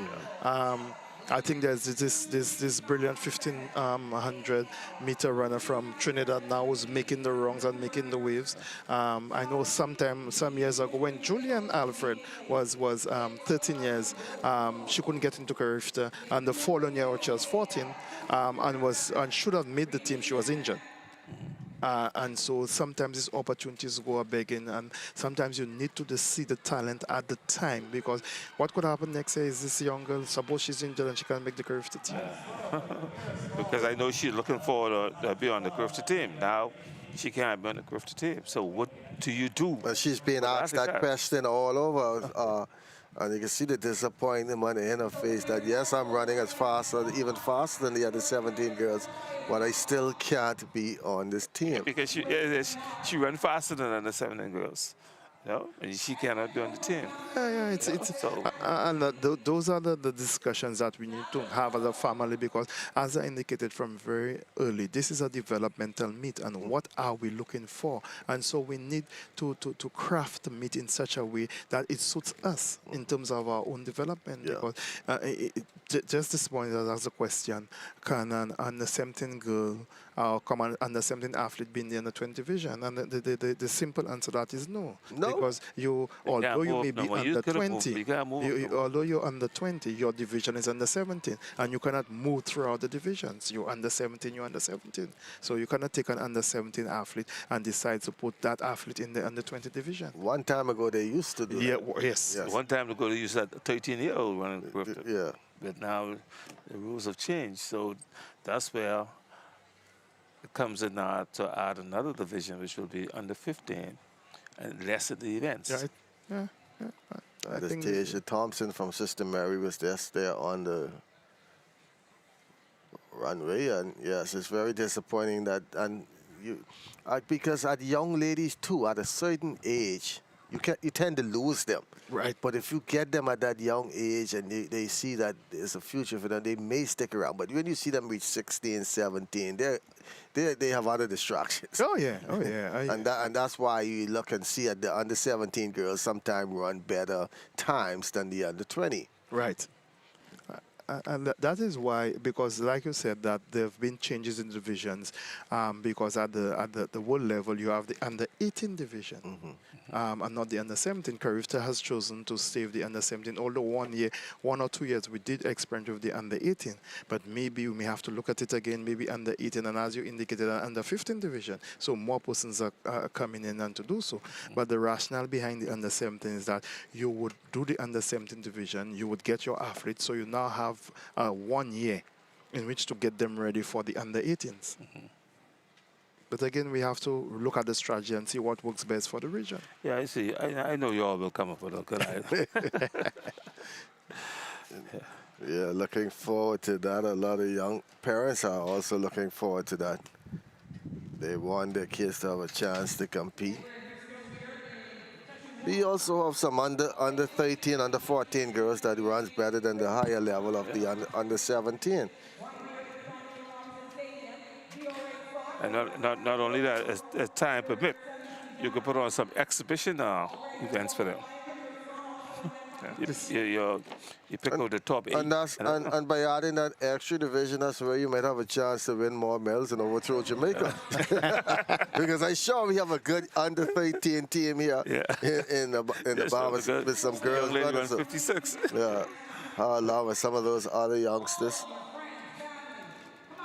Yeah.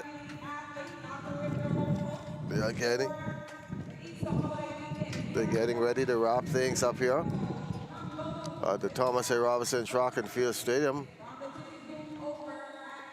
The javelin under 17 girls, the only event still going on, and the leader there is the defending CARIFTA champion, D.R.A. Scott.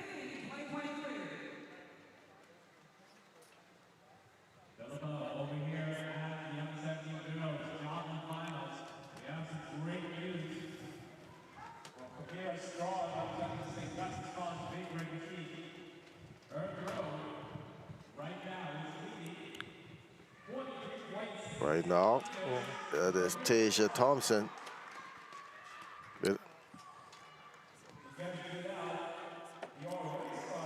No throw. No throw right there. Once again, the afternoon session starts at 3:30 with the hurls.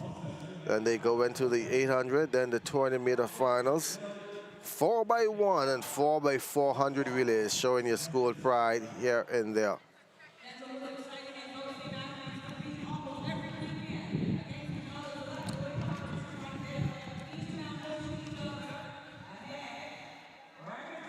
Donald Davis, Destiny Amon now, Sin Amon.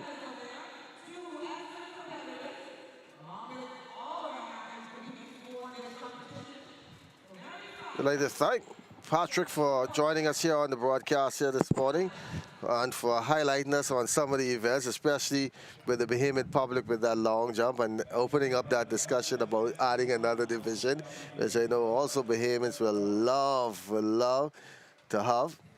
Even in this event, they should have put in indicate a young event just to showcase some of the athletes. But I'd like to thank you, and I hope you have a great stay here in the Bahamas for the next 2 weeks. I will say thank you. I'm really enjoying it. I think as anything else, yes, it's work, but because of the type of hospitality and the people that you come across, it doesn't feel like work. It feels like that you are just having fun, but then you know that, especially at night when everybody's asleep, then you have some serious work to do. But it really is a pleasure. I was happy to join the broadcast and be able to share some insights, and we look forward to CARIFTA 50. And tell you it's going to be big. I keep saying that, and I am so looking forward to CARIFTA 50. Well, thank you so much for joining us here on the broadcast. Hope you get your golf clubs out and your fishing line and at least enjoy something else besides being here at the track. But I know my good friend Mike and those are making sure you have the best hospitality while you're here. When you come back, make sure you get your fried fish. That's Easter weekend. Thank you. Thank you so much. We're going to take a break here from the Thomas A. Robinson Track and Field Stadium. We'll be right back.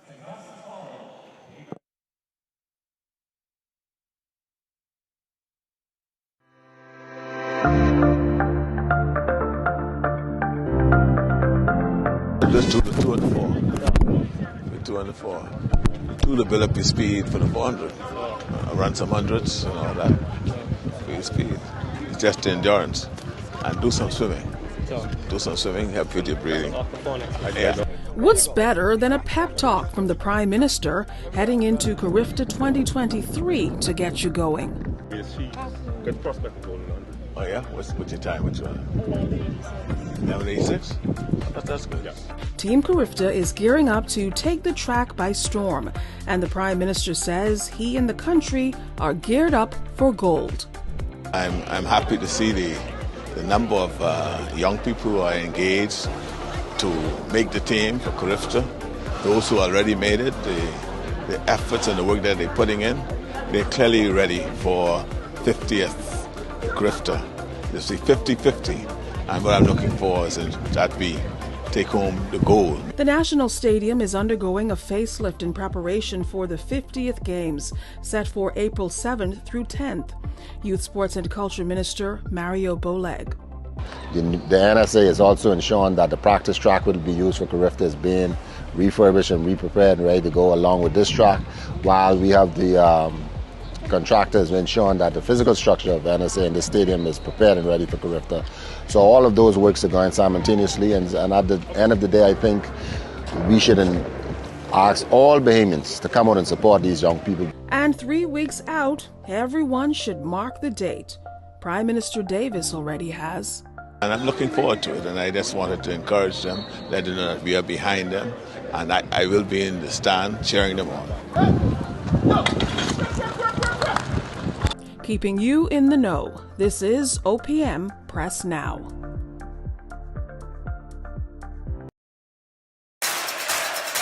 Let's go. Say put up your flag, put up your flag. And wave it up high, wave it up high. On the track we ready, on your mark get steady.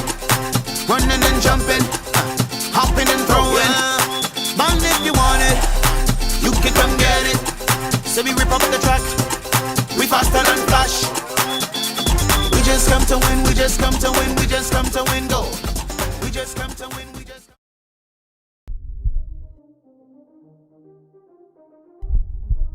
Get your Carifta tickets. The 58th Carifta Games is coming. April 7th to April 10th. Tickets are on sale now. Online at CARIFTA50.com. Or get your tickets now at the Eastern Grandstand Caribbean Village. For more details, email tickets@CARIFTA50.com or call 605-4051. Get your Carifta tickets.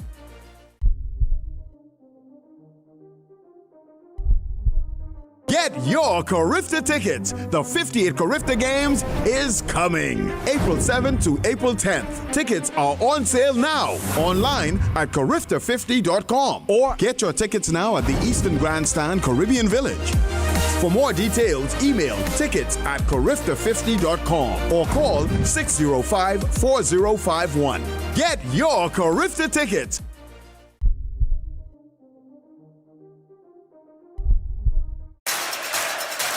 Let's go. Say put up your flag, put up your flag. And wave it up high, wave it up high. On the track we ready, on your mark get steady. Running and jumping, hopping and throwing. Bond if you want it, you can come get it. So we rip up the track, we faster than flash. We just come to win, we just come to win, we just come to win, go. We just come to win, we just.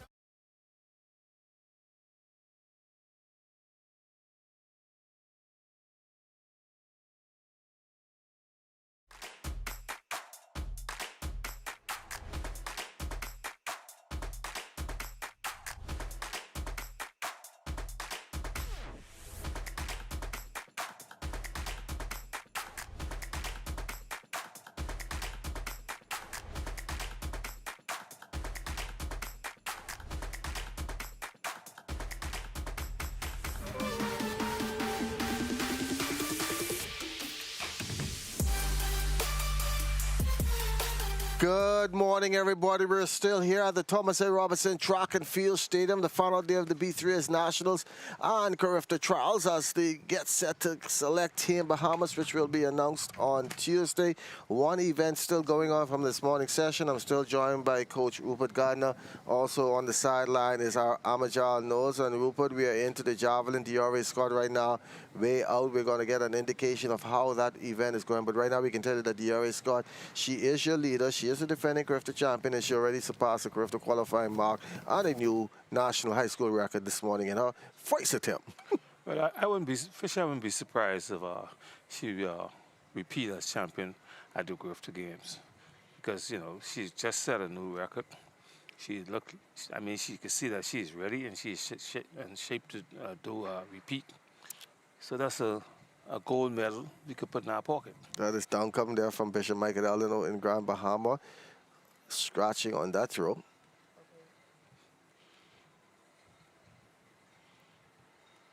She will go back and set things up.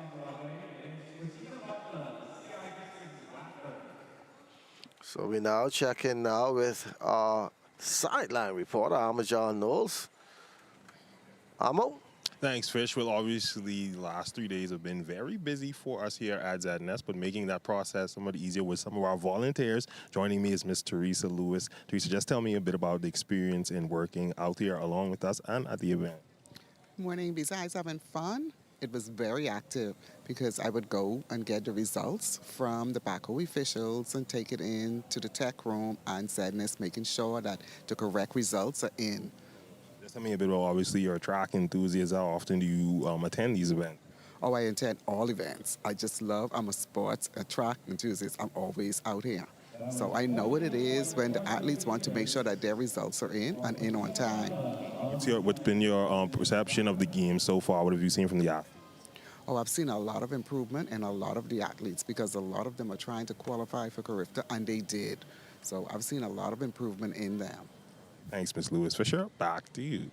I'd like to thank Ms. Lewis and all the volunteers out here because they've been doing a great job as well, helping us get the start sheets from Baako officials, because if we had to do it walk back and forth, that would have been a very long task. And there's the javelin still going on.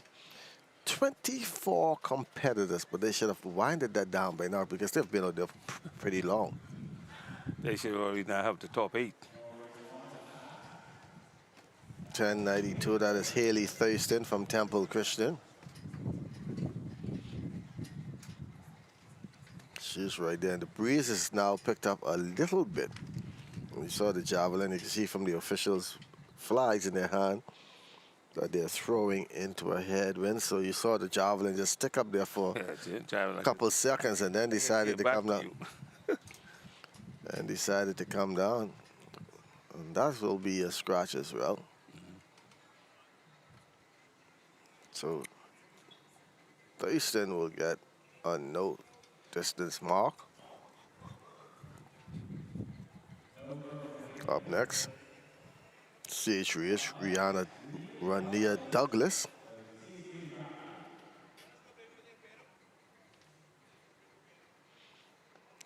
Yep. So that's a legal throw. Shay Lyons will be coming up next for the Comets of Queens College, who's battling SAC right now for the overall high school championship. Like you say, probably they're now into the top 8.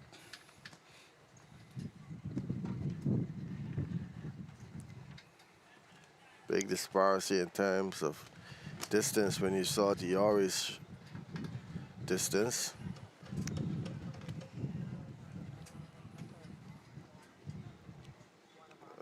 There's Ashley Taylor, cameraman down there, making sure we get all these good views of the javelin. Also doing a good job. So Antoine Brennan, he's making Amajal look good on television this morning. Let's turn it over to Amajal once again. All right, thanks, Fish. Well, joining me now is another volunteer, Miss Elvisa Thompson, too. Elvisa, just tell me a bit about your experience so far this week in helping along with that next. My experience so far has been amazing. Being a track enthusiast myself from C.C. Sweeten Senior High School under the performance of Mr. Gardner, it has been good for me because I get to be on the track and doing what I like. Not just a track enthusiast, former athlete as well, competed at Southern University. Just tell me a bit about, being out here and giving back to some of the younger athletes. Yes, after being gone for so long and giving back to the younger athletes, I see a lot of myself in them and encouraging them when they feel like, they've disappointed their coaches and themselves to keep going because it can get you far. Tell me a bit of when you see some of the athletes out here, do you kind of reminisce and get a flashback to some of your younger days when you competed? Absolutely. I want to run with them. I wish I could. You're there right now. I want to go. I ready. Thanks, Elvisa. Fisher, back to you. Thanks a lot. I'm not going to say my age, but I remember when she was at CC Sweeting and I covered her in her races. So Yeah, still feeling like I'm 25, though. she competed for me when I was coach at CC Sweeting. I saw Christian Academy.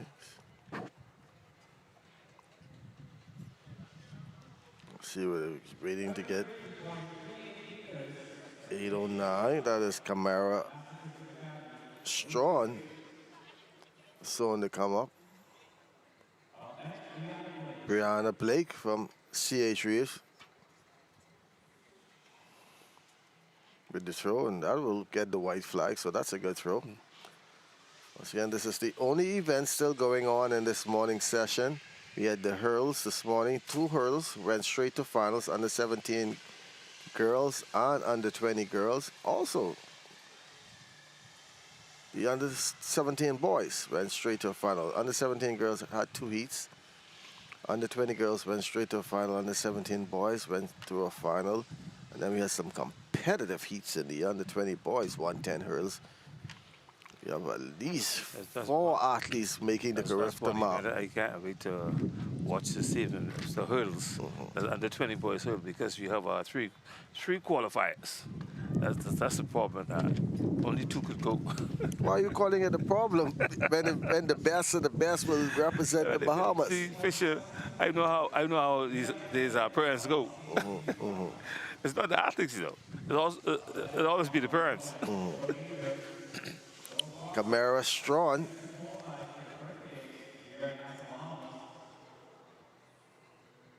Trying to get a spot on the team, join her. And that's a good throw. That's a good throw. Yeah, that looks like a qualifier. Yeah. That's our best throw of the day. We need a distance of that.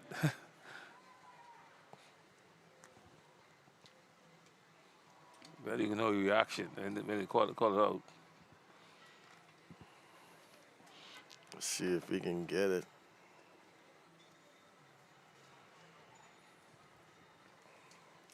Quite a reaction we expect. So she may be close. That is the younger sister of Keyshawn. Okay. Yeah, she's from Andres, now goes to Sac. St. Augustine.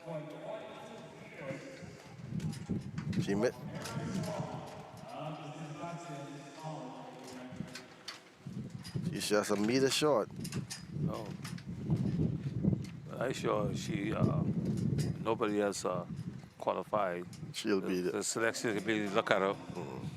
That is that's Keyshawn Strawn, the world junior bronze medalist, who at one time ranked in the world as #1 for quite some time in the juniors. We haven't had that feat. Now a freshman at the University of Auburn, getting ready to start his outdoors, his first season. Don't throw the javelin indoors, so he was just getting in shape. He starts his season this weekend. Okay. They have a meeting on Texas. I think they have the Texas Relay this weekend, so Keyshawn will be throwing down there. Quite a number of Bahamian athletes will be competing in that meet. Red flag there, indicating that no mark.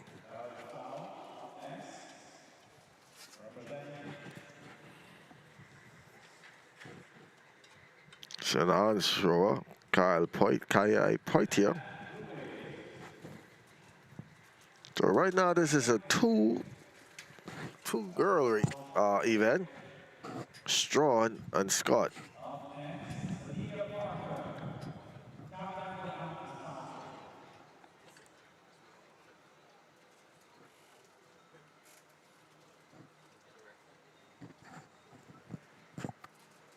There's a lot of wind out there.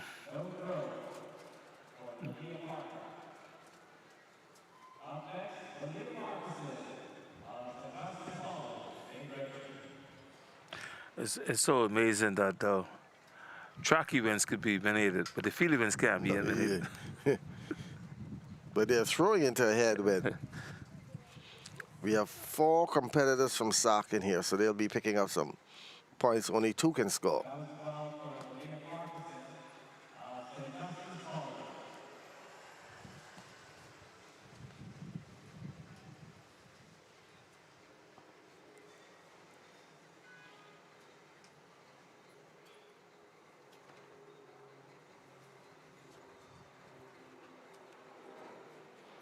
A lot of young ladies still underneath there. You're trying to need to know if they are just there underneath the cool or they're still in this competition. Looks like a lot of the competition. Looked like maybe they take 12 to the finals. Yeah, they took 12 because it was 24 competitors. So those they young probably took ladies are 12. just sitting around watching the show, like everybody else.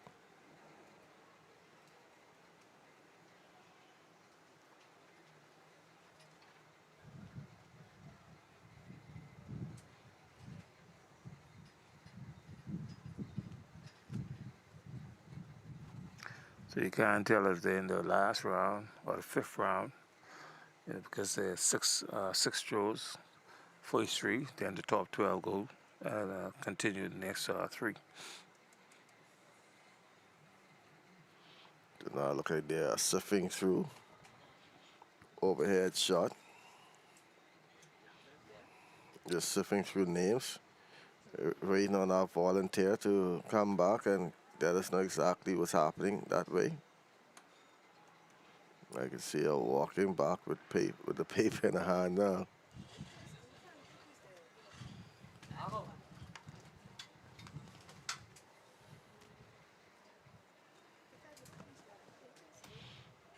Officials at the table. No athlete has moved, so you can't see who's in the top 12. Some of them move, some of them stay. They don't. Who's in the top 12 or not? Competitions, some of them just stay around.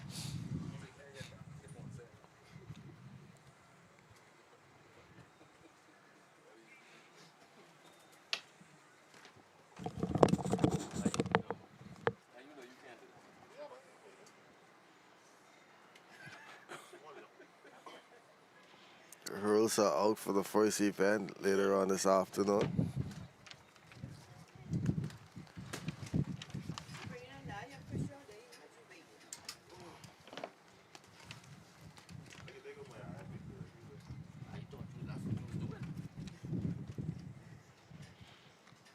See, some of the athletes have gotten up and they're warming up. Not much people have left here this morning. They're waiting for the evening session.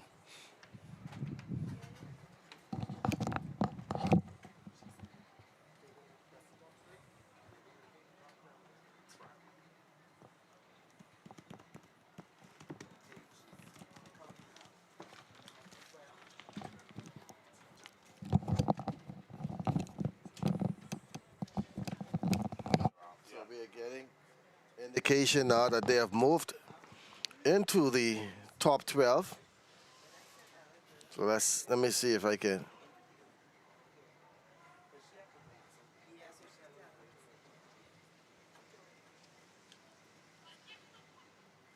see if we can get these measurements in, and then we'll give you who's leading at this point. We're trying to convert it into feet.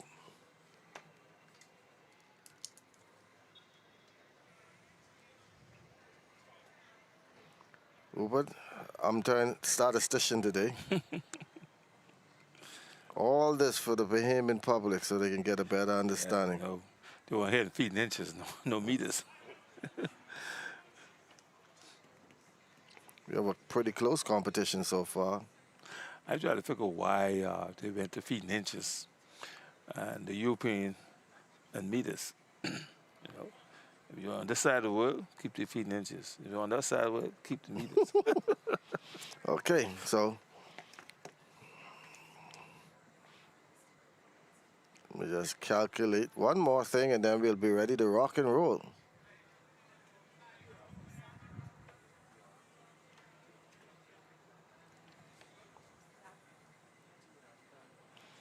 So just a correction, the CARIFTA qualifying mark in this event in the under-17 girls javelin as they go into the top 12 is 157 feet 10 inches. Now that's the CARIFTA qualifying mark. Leading the competition at this point is Camara Strawn from SAC. Her best throw 142 feet 4 inches. In second, the defending CARIFTA champ, Diore Scott, which we thought was the top throw, 138 feet 9 inches. And in third, Tasha Stubbs from Nassau Christian with 112 feet 8 inches, and that's the standings we have right now.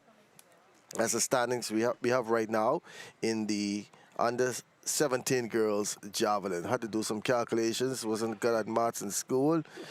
Couldn't count 1 and 1, but it equals to 2. So here we are back here once again here at the Thomas A. Robinson Track and Field Stadium. Charles Fisher along with Coach Rupert Garden, and we have had to open up the cameras because we have the big man joining us on the set. Now Amajal knows who's been out there all morning, and he's getting set, folks, to head down to Curacao for the Carifta Swim Championship, so he won't be here for the Carifta Track and Field Championship.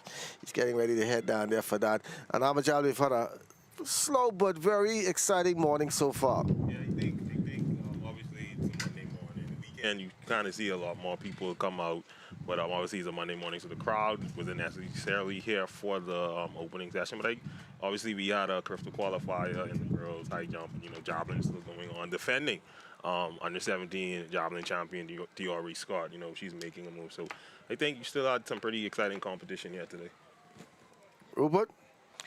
I'm just saying, we had some good competition over the past 2 days. The last day is very exciting. Like this evening, I can't wait to happen this evening. Another thing, the team, you'll be in that seat in Oxford team in the morning. So what highlight is the young lady from Andrews, the high jumper. Hardly Chrissy, that is. She was excellent. In the high jump, yeah. She should be in good shape to win the gold medal. Tyler Pratt. Yeah, so when you look at the competition going into the Carifta Games, we're going to compete well. Bahamas going to do well. And she will be in the triple jump later on this afternoon as well. Under 17 girls, triple jump, some of the field event on. Discus under 17 girls, shot put under 20 boys. Discus for the under 17 boys, triple jump under 20 boys, and discus under 14 boys. Now, the discus events are being held outside of the track on the big field out there. They say they had a soccer game last week. They don't want the field dig up, so they're trying to preserve it for next week when the Carifta game. So all the big throwing events like the discus, they're being held on the outside. Yeah, that's why you haven't seen it, because they're held on the outside because of the field. And they say the field for the games. They don't want to do that cost medals this early. So you'll see when the Carifta Games, they'll see it inside the stadium and see the excitement. And the 800s are coming up later on this afternoon. That should be pretty good, but I'm looking forward to the 200, especially in the under 17 boys, where we have a stock field, and that can go anywhere. I saw some parents on the side yesterday, and you always say the parents are the ones that be into it most, and they were back and forth. Yes, my son is going to beat your son. My daughter is going to beat your son. This one is going to beat this one, and I'm just waiting to see those 200s, which will go at 6:05 this afternoon with the under 14 girls, and that's where you'll see that sensational youngster out of Grand Bahama from Bishop Michael Eldon in the tournament. She should be pushed today as well from the Fraser girl and the young lady from SAC in that event. Now they're back ready to start the javelin. That is C.H. Reeves, Brianna Blake. She is in 8th place. She'll be the first thrower here. This is the final 12. They have 3 throwers.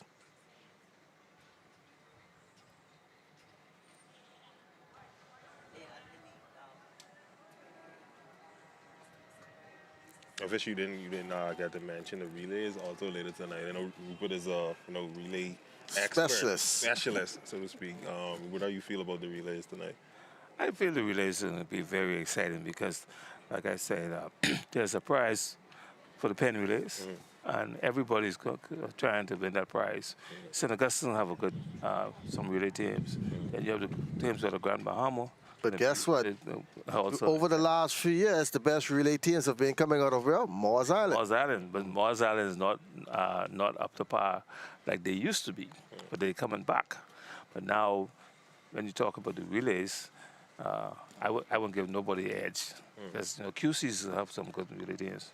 St. Anne's have good relay teams, so it can be very, very exciting to see them come to see that. Maybe the 4x1. That's hard to call. The 4x4, that's going to be also hard to call because everybody wants that prize to go to Philadelphia. Once again, the leader right here in the under-17 girls javelin is Camara Strong with a throw of 142 feet 9. Doray Scott, 138 feet 9, and Tasha Stubbs, 112 feet 8 inches. I just hope that next week the results come out and you're able to get your results as quickly as possible so the viewing public, because they be on you saying that you don't have the results, but it is back and forth. You can't, even online with tech results, that is the side of the results. You go on that and it is not popping up right away. And people will be texting you, what happened to the results? What's happening to this? So it's good to let the public know that go to text results, that'll be online, tech results. It's behind schedule. And you'll get all the results. techresults.com, that's where you can get your results. They do not update the events. But for me, I hope that the support is there from Bahamians, because when I interviewed the young lady from Queens College, she spoke about being in Jamaica and being intimidated. So I think as Bahamians, we got to come on out and try to support our athletes and make out here as full as possible. Yeah, we have to come out and support our athletes, because the Jamaican gonna be a they can be us. They done buy out the whole rest of the section. Back there. That is Danielle Gibson from R.N. Gomez School. Has no mark.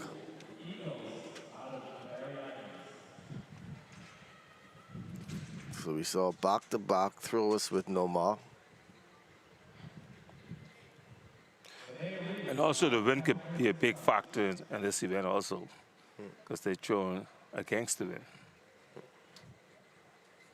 That is Samaya Reed from Temple Christian. And that's the importance of having two sector, because if the wind blowing this way, you can always also go to the next sector to throw with the wind.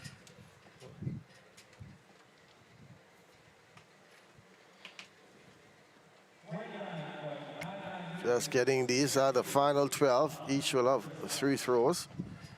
All chasing Camara Strong. Athlete Jasmine McKinney from Tabernacle.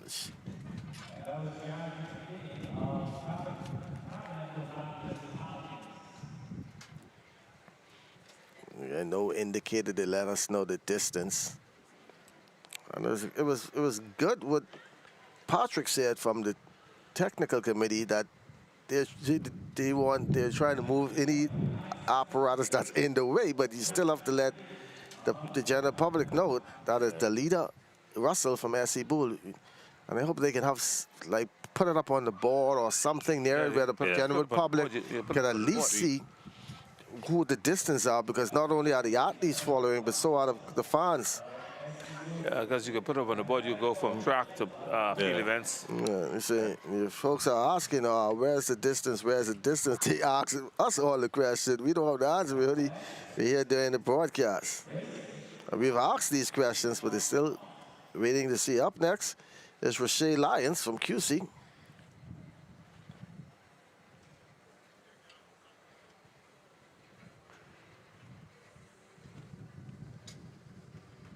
Twelve competitors in the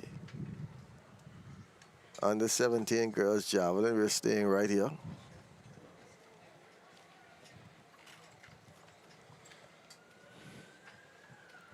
Gonna be a long night. Yeah, a lot of events tonight. Long and exciting. I think they tentatively supposed to be finished by 10 o'clock. I think that's being optimistic.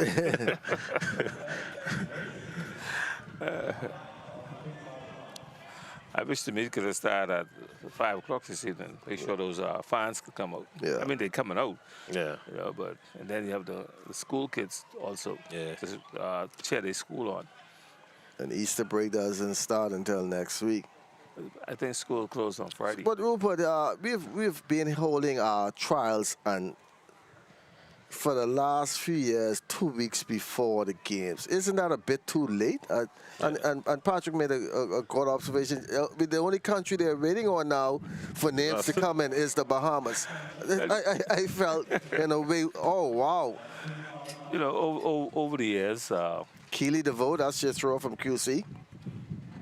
They try to get the trials early, but somehow when they go over the schedule for the year, the trials always come late.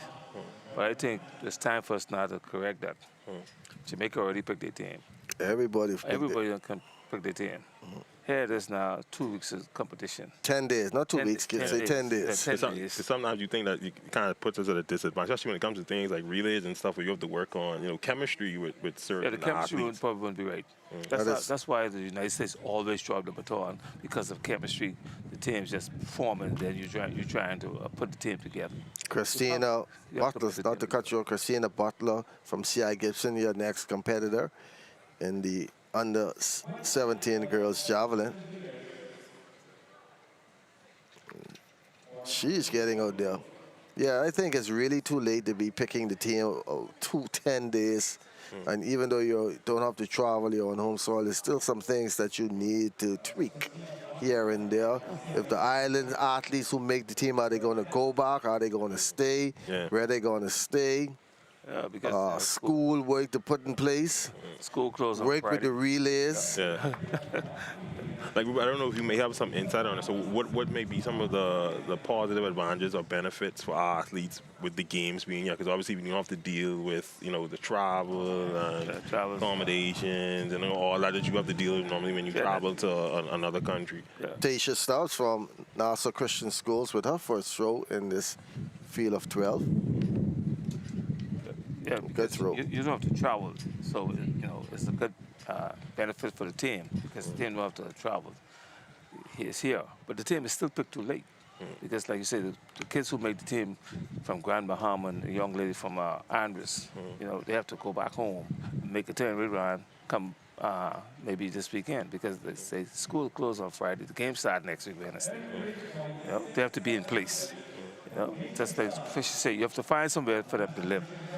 Family, make arrangements. Sometimes they don't have no family. Then that's another headache on the government and the beach race to find somewhere to live. And then you have to find chaperones to be in the hotels with those young kids. You can't have those young ladies in the hotel by themselves and not being supervised. So you have to pick the team early. That's Diore Scott now on the runway. She's in second place. Throw in the qualification round, 138 feet 9 inches.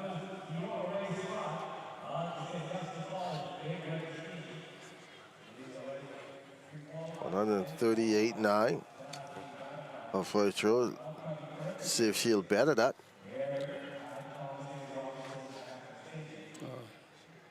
Just Corrington. She looked like she hurt herself. May have hurt her back, and that is not a good sign. See, these are the things we're talking about. You understand? And she ain't picking early. Yeah, looks like she has hurt herself. 10 days before the games. Could she recover? Yeah, because that's a defending on this evening. And she's the defending champion. Record holder. And now up is Camara Strawn, the leader, 142 feet 4 in the qualification.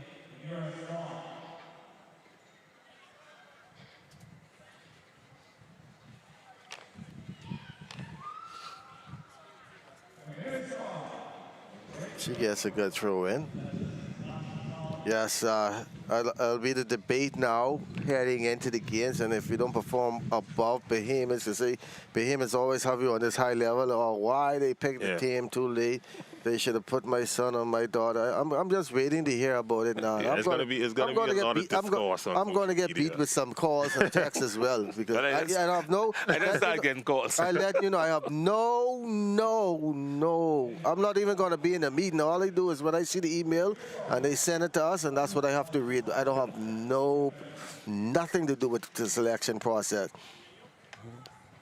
Even out here, I was getting beat up because why they put my child in that lane, or why they had. Oh, I guess it counts for the territory. Throwing once again. That is Brianna Blake from CH with her second throw. Like I tell them, everybody run the same distance. There's no disadvantage. Everybody run the same distance. We should get an update on the Nia Parker. Now from Tabernacle. And excuse me if I miss and pronounce your child name wrong. Some of these names are the wrong place. Yeah, some of these names are not quite up. I know my. So excuse me, just come to me and say, my child name is so and so. Don't row. Oh, yeah, you're right. That's how you pronounce it. You know, so I know how to say my own. Charlie, Xavier, Tavia. Yeah. I tell whenever that happens to me, I tell people I name Mama John, so I used to people messing up my name. I apologize. If you say, got me you name the child, but people pronounce, Sasha, Shantia. Daniel Gibson now back with her second throw here from R.N. Gomez School.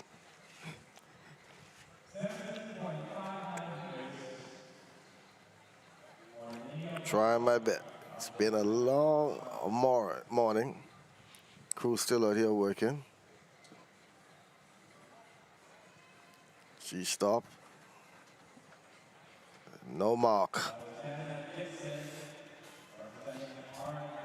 Sparkle officials have been out here all morning. They have a long time to rest because they got 10 days now. Samaya Reed up next from Temple Christian. No, but they still have some courses they're doing in the meantime. They're still doing some of them have to be certified. Right, yeah, some are still doing courses and getting updates, training and stuff. Just because the rules change so much, Yeah. So no rest for them. And they're also scheduled for Thursday is a big flow parade for the athletes and pep rally. See, that's what I'm saying now. So the kids who make the team who on the family, are they going to be a part of the flow parade? Yeah. They should be a part of the flow parade. Yeah, because they are Team Bahamas. So they need to name the team right away so they have to go home on Tuesday. Or send for some things. But they do have to go back to get their stuff to come back. Yeah, that's true. Another course on who? The Bahamas Cup. Bahamas. And the B3s. Bahamas has do a good job, Bill. It's a good turnaround. Let's hope the flights don't be full, that they can get back home, back here. Yeah, so there is a lot of factors now that will have to put in place with the team being named 10 days. The only good thing about it is that you are on home soil. At the 7-1-4, that is Dalida Russell, SC Bootle.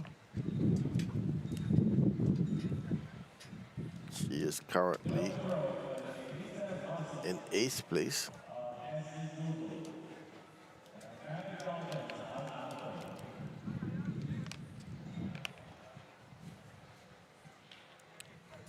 That will bring up Shay Lyons from Queens College.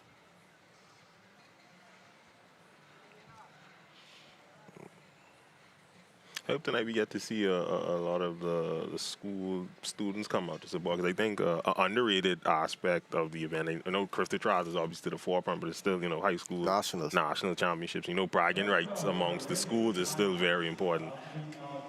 You always have the QC versus SOC debate, and all the other schools want to chime in as well. Apparently, they have this meet as a scoring meet. Lead the vote. Yeah.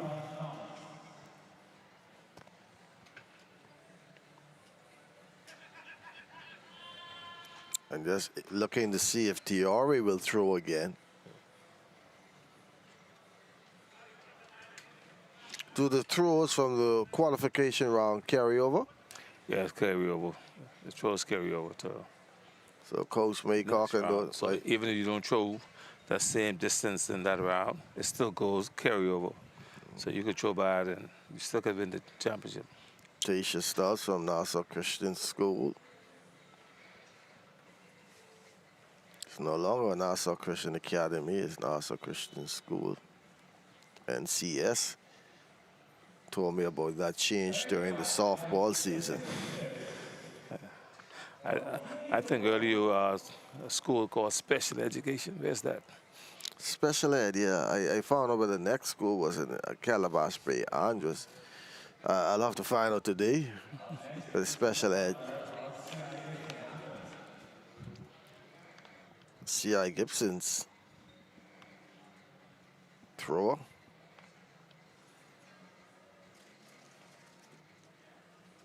Christina Butler gets a white flag.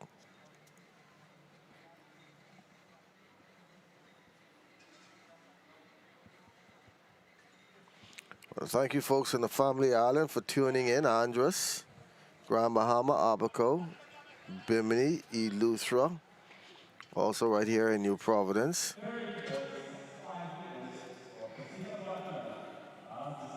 Also like to thank the Ministry of Youth, Sports and Culture, our major sponsor, for making sure that these games happen and that we are on the air.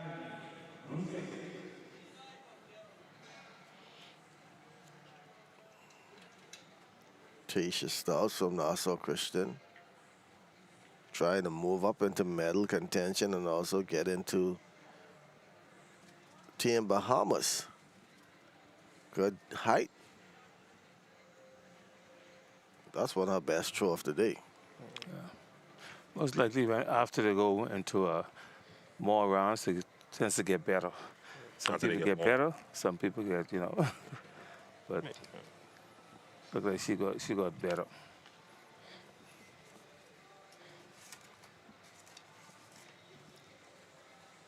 Looks like Diari Scott will not be throwing anymore because now you have the leader, Strawn. That's an interesting development for sure with her being hurt, because she was someone that was expected to at least, you know, contend for a medal. See if we can get an update on her condition, see exactly what's happening. Because she chose before this young lady here. Yeah, she chose before Strawn. Because she's leading the competition. So she's shown after. She's shown just before her. So now they're probably going into the last round. Ashley Taylor's down there, but he's working the cameras. We are way away. We are a good distance away from the javelin. They are on the most northern end. We are on the most southern end. That's another thing. Now, what the selection committee can do now? Do they? You know, here's a young lady may be hurt. Are you going to put her on the team and see and monitor her, or what you going to do? This is the final throw for Brianna Blake of CH3, is currently in 12.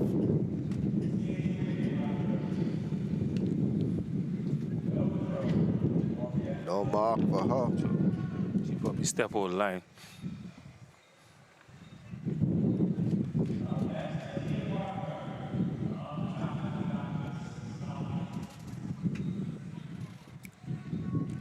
Lania Parker.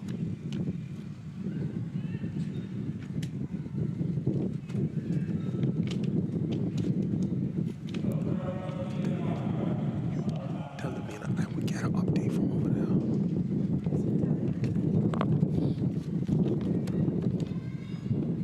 Once again, javelin competition going on. She likes that throw. She's currently in 9th spot, looking to move up. I'll bring up next from Temple Christian, Samaya Reed.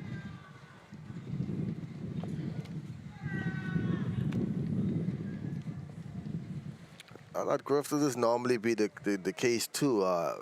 When everybody's left watching the track and field events, still some field events still going on, and only the diehard fans or the parents still in the stands watching. And all the fans leave. Yeah, they go to rest, they come back for that final session, go on tours. It's the time for them to go on tours, pick up those souvenirs. Because normally when you go to those islands, those other countries, you be at the track so much, you don't get a chance to really see what the country has to offer. That's right. And a lot of people be saying, oh, you go this place, you need to go this place. If I get to see half of the places I've been, you know, you go in the day before the event start and you leave right after the year. So you don't even get, oh, you didn't bring me nothing back. It's not like that.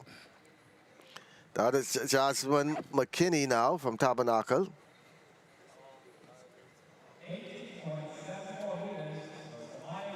Yeah, this is the last round. These are the final throwers, so we are getting ready to exit here and come back on at 3:30 this afternoon. Tabernacle's Jasmine McKinney will update you on the situation with Diori Scott. She went down there with what appears to be a back injury. The defending CARIFTA champion in this event.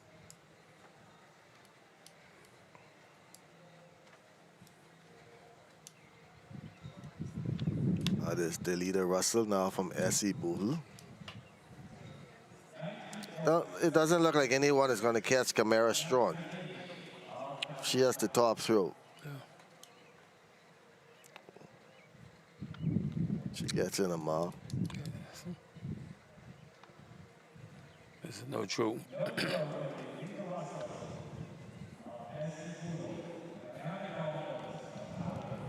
QC's Rashay Lyons looking to move up in the stand.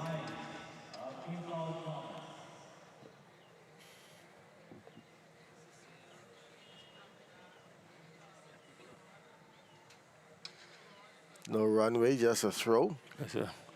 Just a throw, no run up. Pointed to where she wanted the javelin to go and just threw it.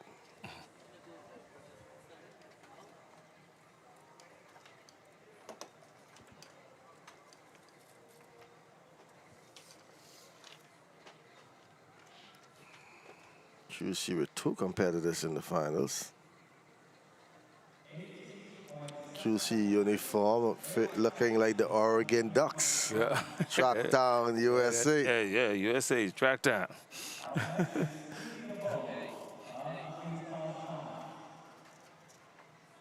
And that's Keely DeVoe, one of two competitors from QC in this event.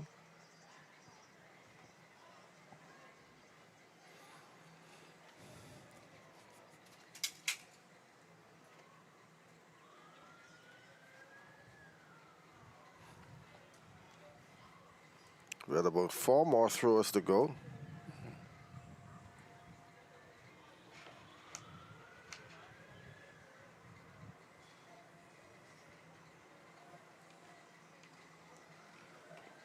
Also Christians, Tasha Stubbs. Right there, but before throwing the C.I. Gibson's Christina Butler. Currently in fourth.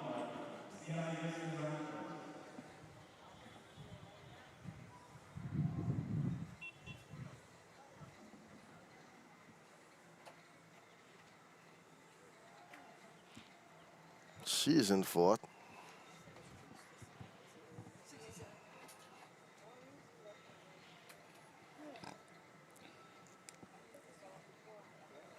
Got 3 months down to the last 3 throws, eh? Yeah, last 3 throws. That is starts from Nassau Christian. Like you say, we won't have this much of a long in CARIFTA because you only have 2 from each country, but we have over 2,100 athletes. Cut that in half. Yeah. So that long jump wouldn't have all those competitors. Yes, some schools get 4 athletes in it, so even though it's being used as a test event, it's being stretched event. And it's good to know, it's good to have all these events. I mean, the athletes in these events, it give the officials, you know, to iron out the kinks and stuff and all that.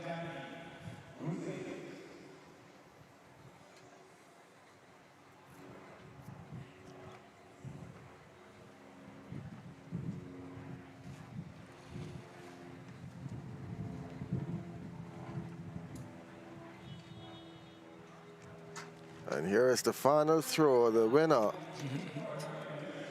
Yeah. The final throw in this competition that will bring the morning session to a close. I'll be back here at 3:30. Strawn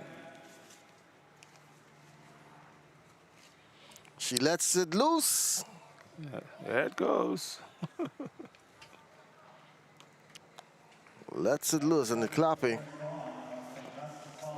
She is the winner, but all focus is on her teammate, Diore Scott.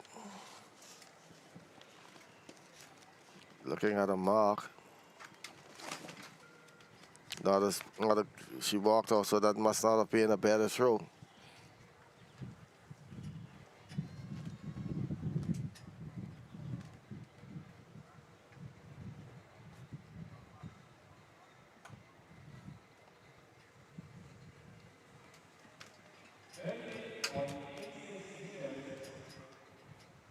Yeah. She didn't realize the competition was over. She still had the javelin in her hand. She didn't. She wanted to throw again. She wanted to throw again. The young lady from CH Riz, but the competition was over. The first place finisher always throws last. So she'll put that javelin up. Amajan Knowles has walked over by the javelin to see if he can get us an update exactly on what's the situation with Diore Scott. She ended up being a back issue, but walking back this way now. I hope she is fine. It's been a long morning here at the Thomas A. Robinson Track and Field Stadium. Left around, Baco officials, a few fans, the ZNS production crew, and the hot sun. We're going to take a break here and come back and wrap things up.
No, I say, listen to you. I couldn't hear you.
They have come to a close, and it came to close with the javelin, and it was Camara Strawn from SAC winning with a throw of 142 feet 9 inches. Diore Scott finishing second, 138 feet 9, and Tasha Stubbs out of Temple Christian, she finished third, so 1-2 for SAC and some points there for them. But the big concern is the situation with Diore Scott, the defending CARIFTA champ, in the javelin. We saw her there grimacing, and the coach is taking off that back brace. Hopefully she can be okay. 10 more days before the start of the CARIFTA games. Yeah, it's 10 more days before the games, and you see something like that happen, it really big concern, because here it is now. We have the defending champion. Looks like she hurt. How is she going to recover in 10 days? That's why we need to pick our team early, you know. So for those folks that didn't get to catch what all happened this morning, we now go to the highlight reel, the hurdles, and the field events.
Some exciting events held earlier this morning, and our Amajan knows now with the winner of a major event this morning. Amo, you have the strongest, what should I say, right, thanks, girl Fish. in high school. Thanks, Fish. Well, joining me now is the new record holder in the girls under 17 javelin, Camara Strawn, with a throw of 43.69 meters. Can you just tell me a bit about the feat? It was great. I wasn't expecting to throw 43.69. I was trying to throw further than that, but that's what I got. Just tell me a bit about now the possibility of representing your country at CARIFTA. It felt good to represent for my country and the people. I can't wait to throw at CARIFTA so that I could throw with more people to make me throw further, because when I was out there, I had a competition, but now I didn't have any, so now Obviously, throwing runs in your family. Keyshawn, your big brother. Just tell me a bit about what tips he's given you to help you get to this point. He told me that to keep focused, keep training so that I could get my technique right, and he told me that I'm going to be like him one day. Thanks, Camara. Congratulations. Fisher, just an update on Diore Scott's situation. I spoke to her coach, Tony Maycock, who said that the injury was not that serious. She just pulled something in her back, but she should be fine. Fisher, back to you. Thank you. Good news there. Good news there, Rupert. Hopefully she'll be back next week and when the team is named tomorrow, but there's still one more session to go this afternoon. Your highlight from this morning must have been Camara in the javelin, and also Lubin from Queens College in the under-20 girls long jump. Yeah, those are two exciting events for the morning session. That's the highlight. So we should have those name called tomorrow to make the team, and looking forward for wishing them good luck at the CARIFTA games to get a medal or gold medal to make the Bahamas proud. But this evening is going to be a great session. Yeah, we have coming up for you at 3:30 the hurdles. That's the 110 and the 100 meters. Then they go into the 800-meter finals. The sprints are also on for this afternoon. They go at 6 o'clock, and that's the 200 meters all division. And then they'll close up with the 4x1 and 4x400 meter relay, where we'll definitely get a taste of the feeling of CARIFTA, because it will be a school pride moment in those 4x1, 4x4. This evening is going to be all schools.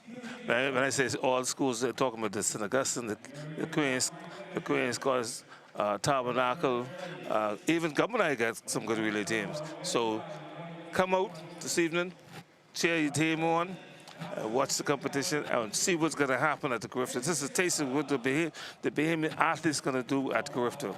I'd like to thank you, Rupert Gardner, once again for joining us on the broadcast each morning, getting up early with us. Now you see how I feel every morning to get up and bring all the information out there to the Bahamian public.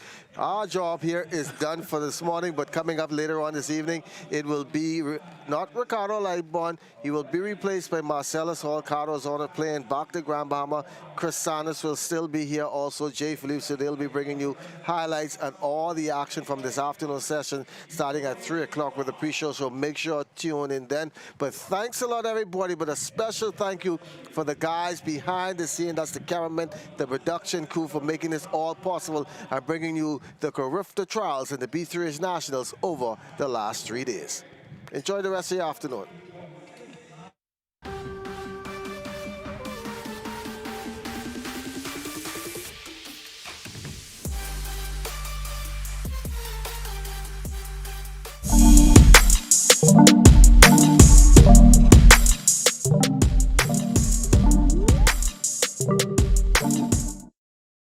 Musgrove, he's chased by Tavares Moss.